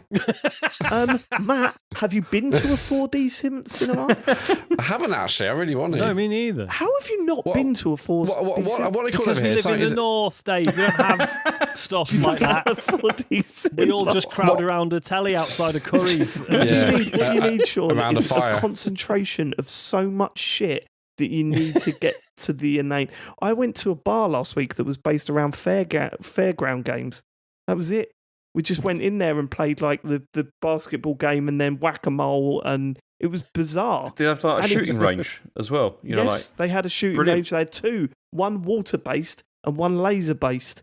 Oh, wow. £20 it was for an hour. Right, sorry, what were you saying, mate? Nothing, just don't give James any ideas, because he would buy the fan. He would buy the fan 100%. I definitely would buy the fan. Even if Nintendo said you can put any fan in there and release their own £50 fan. It's got to be Nintendo branded. I know, Matt. Did you know the flour has had a slight discount now, apparently? Has it? I'm because not surprised. they can't give them away. Can I just say, James did text us in the WhatsApp group a few weeks back saying, that is the worst thing I've ever bought. It's true. Oh my God, I just remembered why as well. Are you happy to talk about that, James, or is it private? Which? Oh yeah. I mean, well, no. There was all, because also obviously like my family have gone now. My family have gone. Remember this. So you can say whatever the hell you want, James. We should probably clarify what has happened to James's family. Oh yeah, sorry. They haven't left him. They've moved back ahead of him because you still got work stuff to wrap up, right? Yes, they're back in the Kent area. Yeah, they're back in the Kent area. I'm back in Germany. James is living la vida loca. Yeah, so, mate, that motherfucker's not got a lock on his cheese anymore, I'll tell you that. Yeah, surely they gave it a code before. I had a lovely old time at the supermarket this evening. I was picking up all sorts. We're just eating it out of the fridges. Ripping open the packs. But no, when they were packing everything to like take, conspicuously they didn't take the flour with them. That's been left here. Oh, that's weird. And, so you said it was for the kids. It clearly wasn't. No. And I said to Jen, I was like, "Are you not taking that?" And she was like, "Absolutely not." Like she's like, what's been the problem with it, James? It's just rubbish. And it's really annoying as well. It is really annoying. It scared the life out of me again this morning as well, because I was sitting here like... Why is it still on? Well, that's the thing. I need to just take the batteries out because I'd forgotten it was here. And also now I'm not... You see, with the family gone, the house is like really quiet. And I was just sitting there like, doing some work. And then it suddenly piped up and it really made me jump. It was... What did it say to make you jump, please? No, it just said something like, hey, or something. I was just like, what the hell? I'd love it if it started ripping you for your family not being they've gone, have they? I just want a yes or no answer. Has it ruined any lovemaking? No, but it has got involved in on. But it get involved so hard. in an argument at one point, which was what do you mean? Right. No, this was where like Chen and I. They say like, she is right. It was. Going, stop talking shit, James. No, we were having made something up again. We were having quite a heated argument. And then it did the whole thing where it said, I think it was like, it's good to be alive or something like that. It's like it said. Not now. And then they embraced. Yeah. And it was fine. It was a bit irritating. But yeah, it's the worst thing. It's the worst thing Nintendo have released over the last couple of years, I think. Until the fans they didn't take the flower. Did they take Alamo? No. I'm still using this is that. you and your talking Nintendo products. Yeah, I'm still using the Alamo, Matt. I mean, every morning I'm using that. So. You're allowed to turn it on Isabel mode now. I was going to say, No. You know it. It's it's good to be alive. Okay. Anything else that you'd like to plug into your Xbox? Nah. All right. Some exclusive games? I was going to say some games would be nice. Hopefully a disc. Hey guys, if that's a wild... Sorry, because it's a wild concept. I do wonder what... we've also had a lot of backlash to the Sony one. When Xbox inevitably announce... Well, not inevitably, actually. If they announce another console, and that is also discless, definitely I wonder... digital only, I wonder definitely. but I wonder what the discourse will be for that. It's like, okay, well, we knew it already with PlayStation, or they're like, this is... Well, they're already softening the blow, because, there's been that whole thing about, like, Jez Corden, from Windows Central, who is very unreliable. He said that name with such scorn. I know, because he's very unreliable. And he basically just says whatever Microsoft want him to say. Maybe. I'm not saying that is what happens. Allegedly. But it's, hang on. Name a Corden you like. Go on. It's difficult. It's difficult, isn't it? Isn't it? So many to choose from, and yet... But no, I'm going to go there. he reported that they've got this disc to digital thing that they're going to be doing, like Microsoft, which is that you can put in like an Xbox. But they mentioned that years ago, wasn't it? That was a rumor from. Were you going for accordion? Matt? Yeah. Fucking hell! Fucking hell, Matt! How about And then I think it's accordion. And then afterwards I was like, it doesn't really work, does it? Accordion? Fucking hell, Matthew. Took you long enough, fucking hell. Well, I'm not. Is that what? It's what I thought it took me long enough. I don't think that's on Dave. No, because I'm thinking accordion. Is there someone called accordion? Yeah, I thought, what else is there? No, there isn't one. Okay, we move on. All right, next question. All right, Larson B. We did get to the Jez Corden, to digital. Dude, that's it, right? It can be under 2 hours. It can be. No, believe me, I want to, wrap up.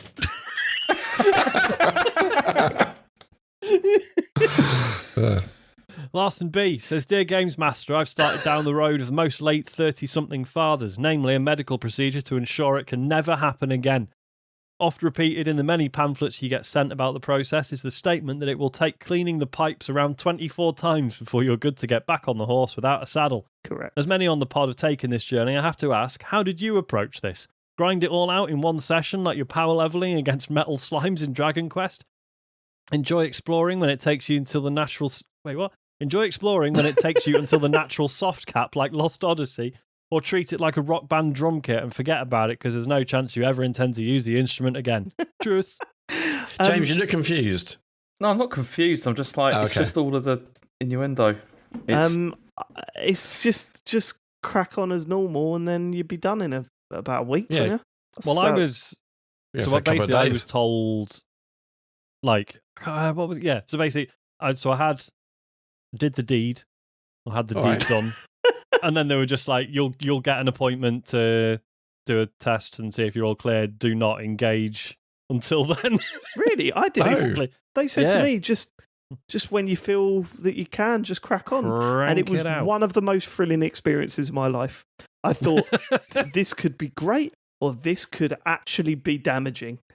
So you really are sitting there going, well, I must really want to at this point. Yeah.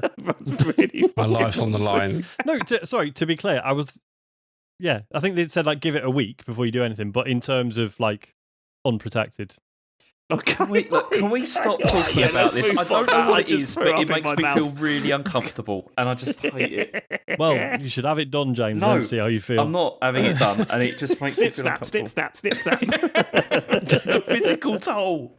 It's not the cutting wasn't the problem, it was the manipulation beforehand. Oh, James taking his headphones off.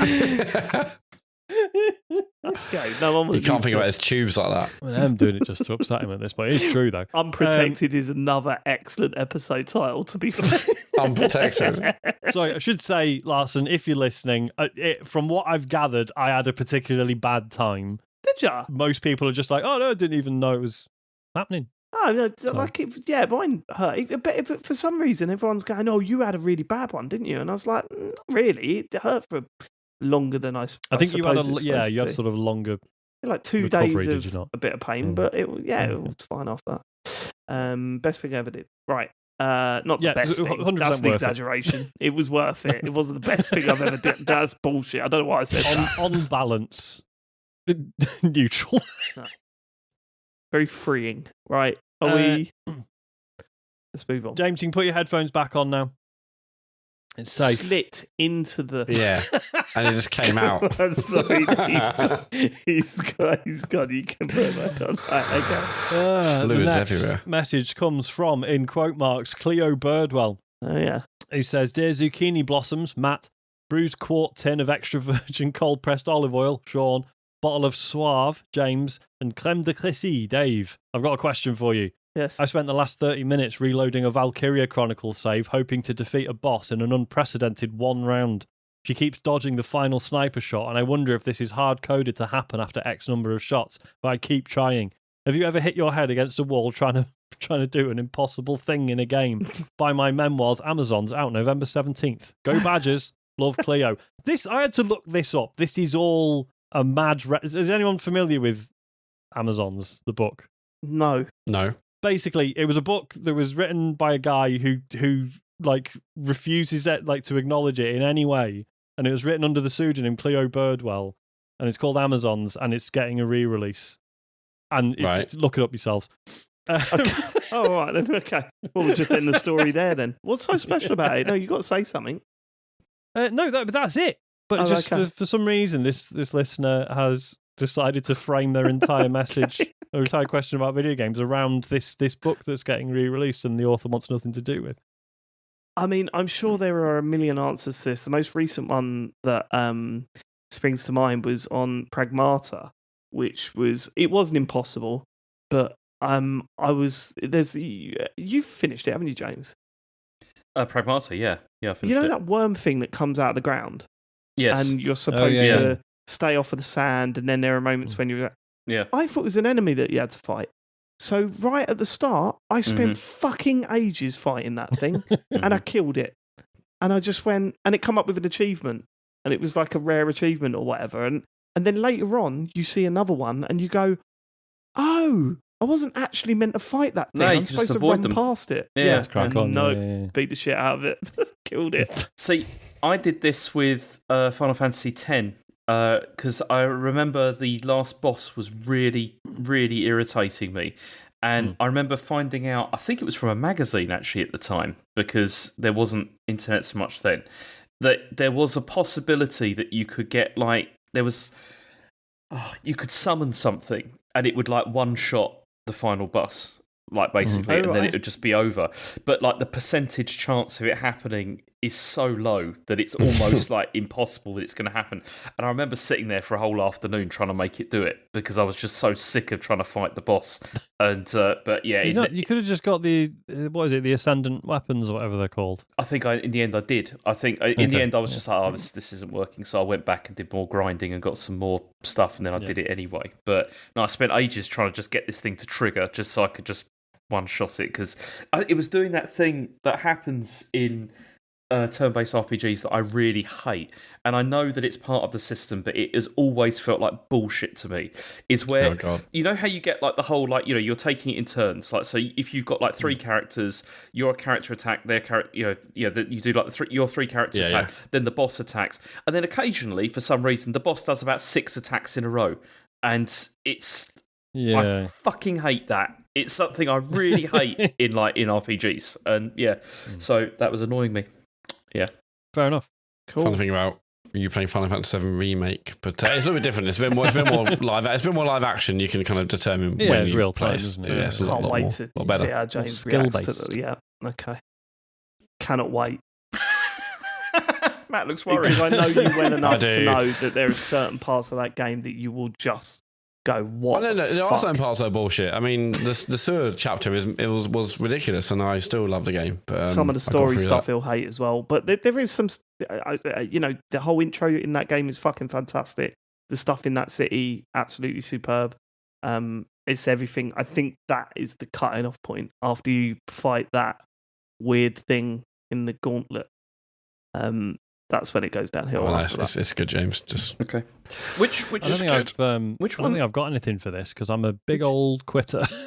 Oh, really? Yeah. Sorry, James, you're going to say something. No, I was going to ask Matt, what version of the game should I play? Because there's a million versions of it now, isn't there? Well, I mean, if you play the integrated version, it comes with this Yuffie DLC, which I played afterwards, but Yuffie's like another character. I don't know how it's implemented if you have that in the game from minute one, because I think, it was like a separate kind of thing. So, but yeah, just get it integrated, or if it's anything available on a PS Plus, maybe because maybe the base game has been on PS Plus. I think integrated is as well, because I had brilliant. I'll play that because the Yuffie's like a really different character, and it was good to play afterwards. But I don't know how that's implemented if you have that from minute one. But yeah, go for that. Cool, go for it. Cool. Next question comes from Sai, who says, long-time lover, first-time correspondent Sai here. It was good to hear Cosmic music legends Tangerine Dream get a mention from Sean on last week's show. I was wondering who would be your fantasy pick for creating the ambient music in a GTA game.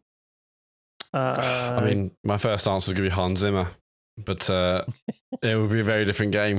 He doesn't compose anything himself anymore. He just gets his students to do it and puts his name on it. Whoa, there's an accusation. I don't know this. No, it's like a well-known thing. Basically, any film where he's done the soundtrack, it'll be like Hans Zimmer, and then there'll be like another 2 or 3 names, and they're usually people from his like school that he runs, and he just allegedly of Hans Zimmer, but I mean, he's still a legend in the game. Surely, still one of your timers. It would be good. I have no idea for this. Get Down Services, clearly. Just playing their music over everything. That's all I want to do at the moment. And that would work better than Hans Zimmer, so that's already a winner. Would they do an ambient soundtrack? Yeah, that would be great. I mean, I'd listen to anything they make, I think, at this point. So, I'll be up for that. There was another answer. Who does surprisingly good ambient music? Oh, fuck. I was thinking of a band the other day, and I was like, what's that? Boards of Canada. I don't even know who that is. Is that bad? Boards of Canada? They're fucking brilliant.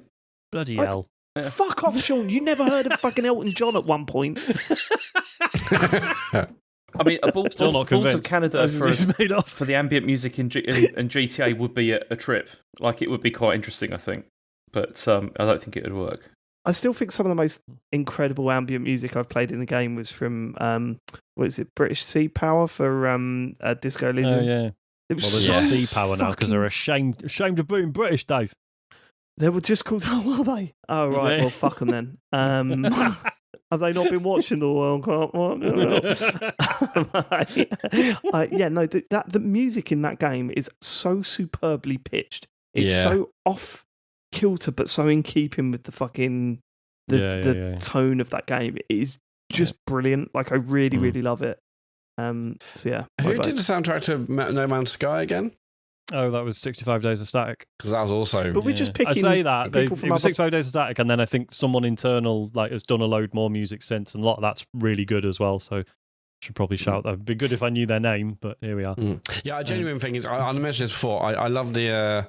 hang on, I need to remember. Yeah, so there's a Tom Cruise movie called Oblivion. M83 did a soundtrack. Now, M83 released, fairly successful chart-topping songs. And I was like, they're doing a soundtrack? Because it sounds like another kind of Hans Zimmer-ish, kind of industrial, atmospheric, cinematic, it's an incredible soundtrack. So let's see them do this as well.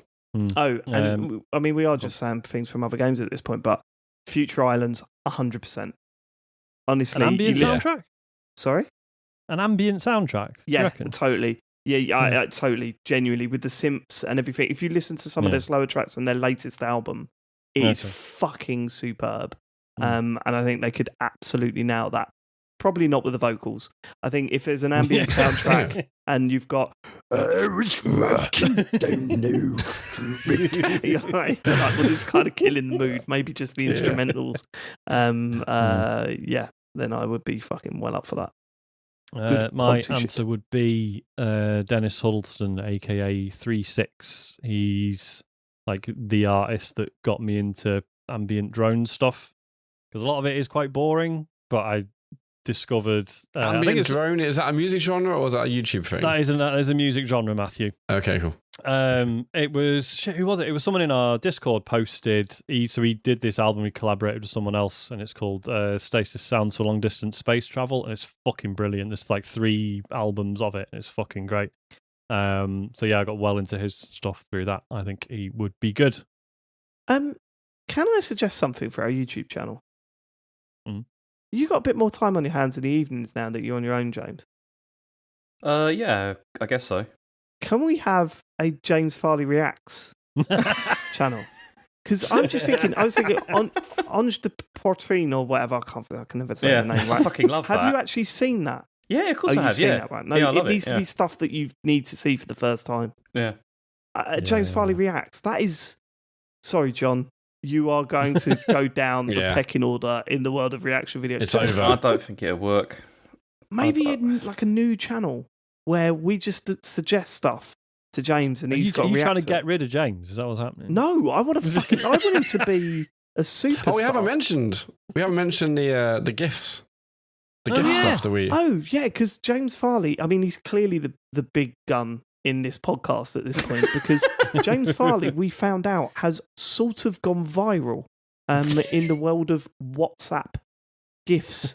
What happened? How did we find out about this? Who got the initial message? Where Rocketman76 posted it in the Discord, didn't it? I think we've heard of this happening before, but this was the first time we've looked into it. So Rocketman76 had a WhatsApp group with people he used to work with, I think, and one of them was saying that basically he misses going drinking with everyone, and then posted the GIF of James raising the shot glass.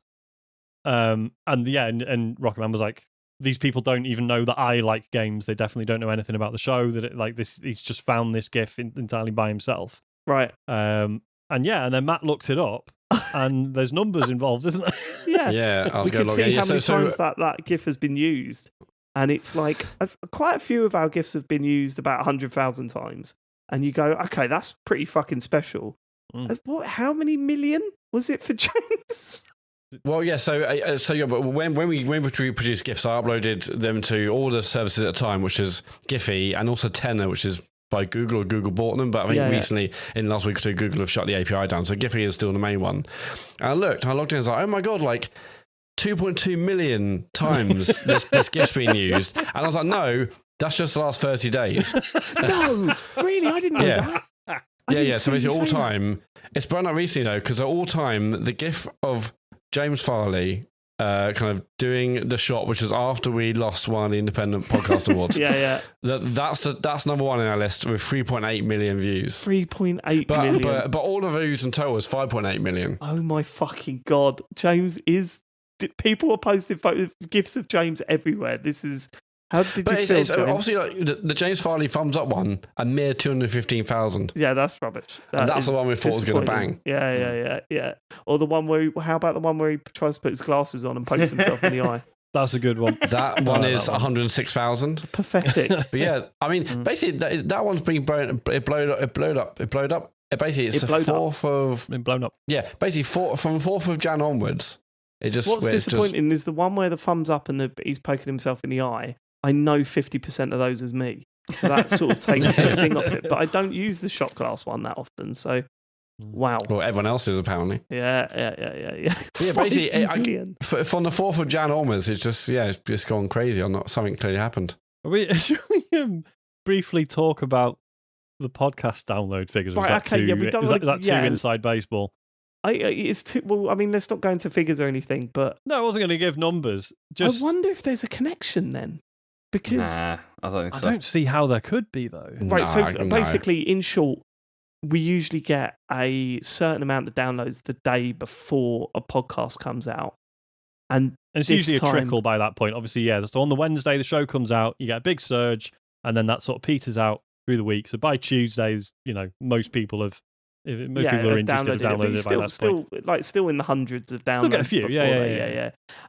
And then this time, it was like last week, we had more downloads in a day than we usually get in a normal podcast release day, right? So basically, over the course of 3 days, we got just this unbelievable surge in downloads. and I cannot figure out how. There's no it's not so I was looking at the episodes, is there one that maybe has been linked to somewhere really big or something? Nothing. My best guess is it's Apple or someone have changed the way they cache episodes again. Don't say that. So this has happened before, but the other way. So it didn't really affect us because our audience is fucking solid. Yeah. But a lot of big podcasts that people subscribe to, we don't actually listen to that often. Their figures were being inflated because Apple Podcasts was just downloading every episode constantly, whether it got listened to or not. As I say, that didn't really affect us, but it meant a lot of shows were suddenly oh shit, we've lost a quarter of our listeners, or at least that's how it appears. So I was wondering if they've changed something about how that stuff behaves again, but who knows? Weird. Or we're just really popular. Just to clarify on this, this thing was using the American date. So on the 1st of April, that James GIF, a mere 60,000 views. Ooh. On the 1st of May, that went up to 719,000 views. Fucking hell. And by the 1st of June, it was over 2 million views. What on earth? That's recent as well. That could genuinely become a real... In the space of 3 months, someone big must have used it, or surely, or what? I mean, or does it start suddenly... there must be SEO for GIFs, right? Of some sort. Are we somehow being prioritized if we I say we. I mean, that GIF specifically must have been an algorithm somewhere. Yeah. Because on anything like WhatsApp, iMessage, search TCGS or James Farley, and our GIFs come up. Mm-hmm. Well, I mean, if you search drinking shot GIF, it's the top hit on. No, Giphy. it's not. Well, that'll do it. Yeah, it is. So search drinking shot GIF, and then the top thing on Google is Giphy. Click that, and you're top of the front page. I don't believe that. That's ridiculous. Well, I mean, it literally is the case. Oh yeah, I can see it. Yeah, yeah. So anytime someone's like, "Yeah, I need a gift about drinking," then your photo. There's a man there. That's mental. I'm just saying, Matt. Next time you need like a marketing case study. Yeah. Well, I mean, we basically need more GIFs. Yeah, true. Because it was fun, but. Well, we need a working stream for that. I mean, we need a T-shirt with that picture on. That's true. I was already really drunk at that point as well. I think after that, naughty boy, weren't you? That was just before I stole the chips. That was just before you stole the chips. Yeah, I remember that. Right, okay. Right, let's rattle through. Yeah, we're over 2 hours. Let's get this done now. Stig says, "Hi gents, just wondering if any of you are planning on playing The Adventures of Elliot: The Millennium Tales." No.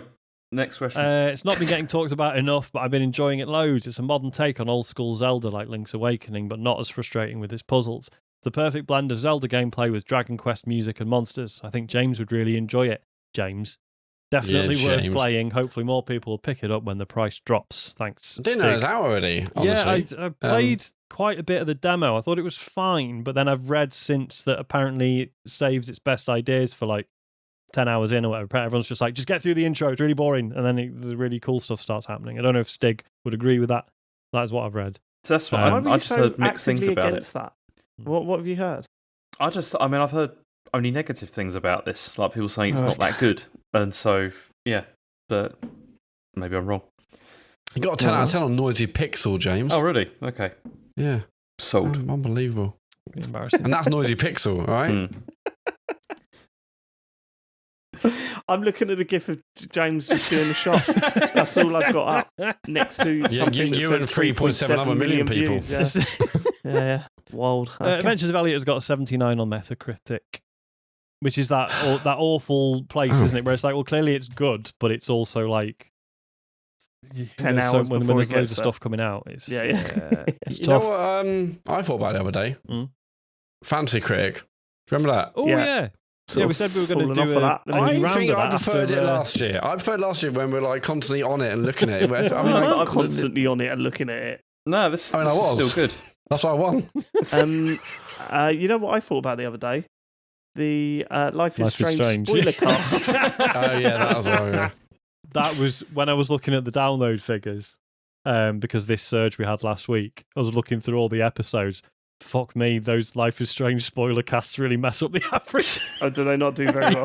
No. Okay, well, that's kind of understandable. Okay, let's have a separate channel for them. Channel for them. That's not single digits. Okay. Right. Chris says, hello, long time listener, first time messaging in. You've heard it so many times before, but I wanted to start by saying how much you brighten up my week. Over the last 10 years, I've lost my dad, got divorced, only get to see my first boy 50% of the time. Basically, it's been tough, but you four have genuinely helped me through it all. In dark places, you always put a smile on my face, so thank you. From James's fast and witty comedy, Sean's mainstream-only games, David wanting to keep himself to himself, and Matt only buying budget kit to use for more than streaming. It's always so funny to listen to you all banter. I'm now out the other side with a wonderful new wife and a 15-month-old and could not be happier. On to my question. My friend Jack and I are really excited to be coming to your live show in a few months after listening to you for nearly 10 years.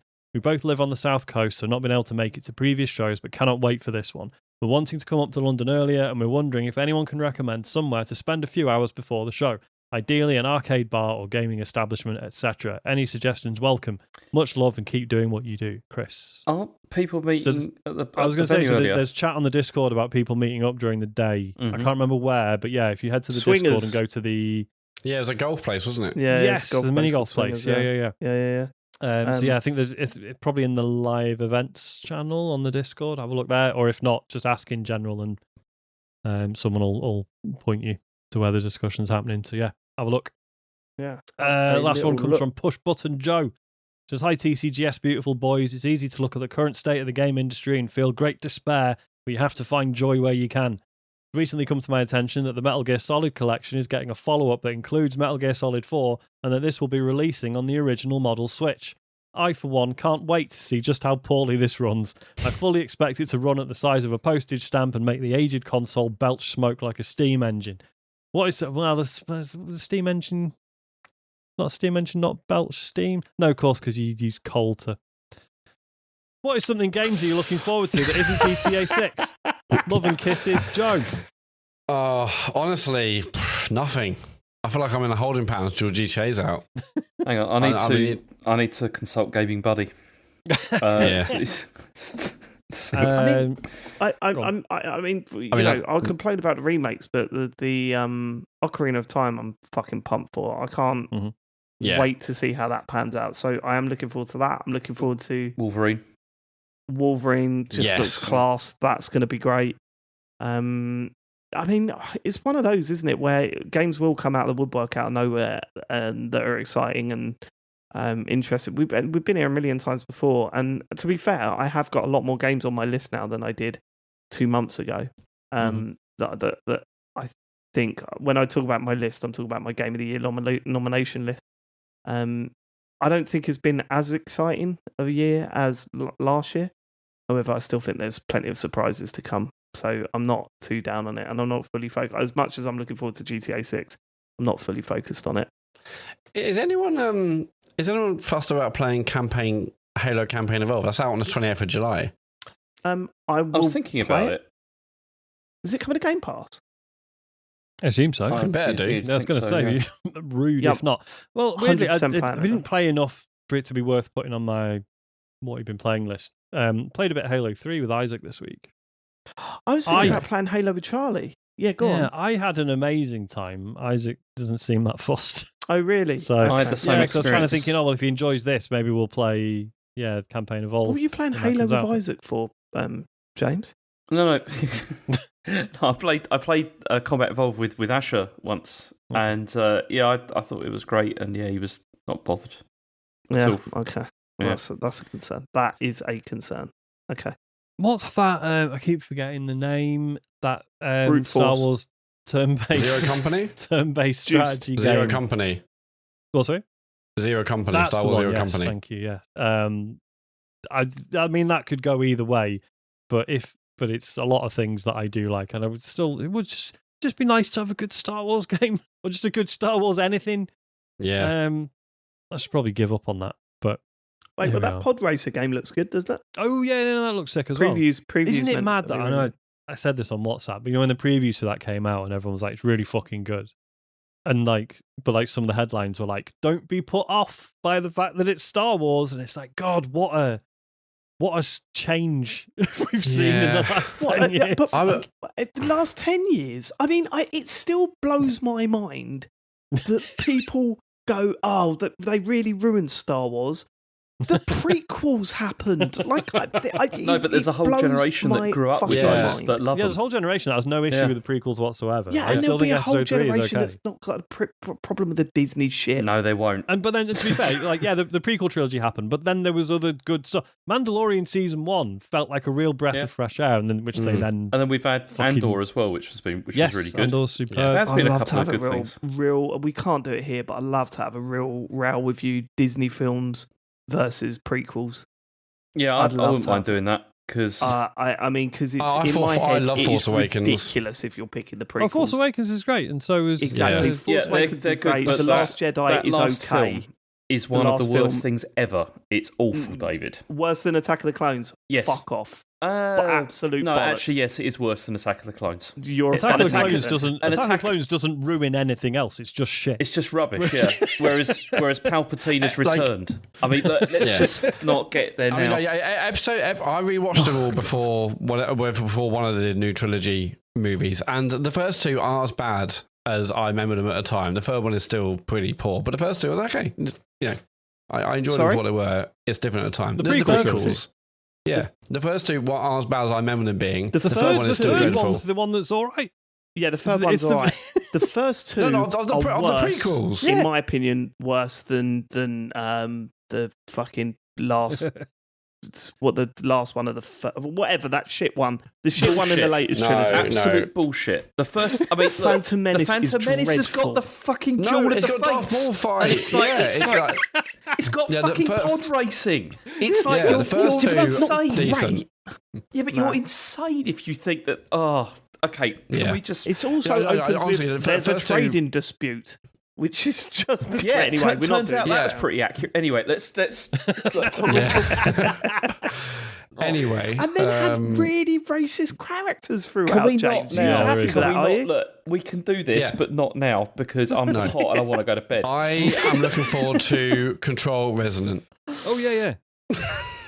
Are we still talking about? Okay, whatever. Right. Agreed. You do know that we're getting all bad feedback about what we have just discussed here. It's going to be relentlessly shit. But can the feedback wait until we have a proper discussion about it, and then you know all of our thoughts, and then you can slag us off? I feel like we should. That's too much of a snapshot. We haven't acknowledged, for anyone listening to this not in the UK, really fucking hot again. Oh yeah, I'm struggling. I don't know about you guys. Yeah, I know. Okay, well we're done then, aren't we? That's my excuse. Cool. Yes, Matt. Socials. Any streams this week? I can't do Friday, James. Oh, okay. No, there aren't. Oh, there are none. No, okay. Yeah. No Play by the Bell. Sure. No, sorry. It's a heat wave week, isn't it? So yeah, it's another heat wave. But you can watch. It's going to be scorching again Wednesday and Thursday, isn't it? Apparently. Yep. Yeah. Cool. Anyway, so no streams, but you can watch this podcast. And actually, you can't watch this week's podcast live. But you can watch previous podcasts on YouTube. And I'll tell you what, instead of doing a stream this week, I'm going to spend an evening installing Linux. So don't doubt my commitment to TCGS. Just go to tcgs.co and support what we're doing over here. There's a Patreon link, there's a Discord, there's our Twitch, there's socials. It's all on tcgs.co. Thank you so much for living it. We'll catch you again next week for where we will be celebrating being world champions and looking forward to our my God, can you imagine that? Next time we're podcasting, you're going to be the World Cup champions. I know. We're definitely going to be the World Cup champions, which means we're going to have a bank holiday Friday week. I mean, it's nuts. I cannot wait. It's going to be a lot of fun. Yeah, it's coming home.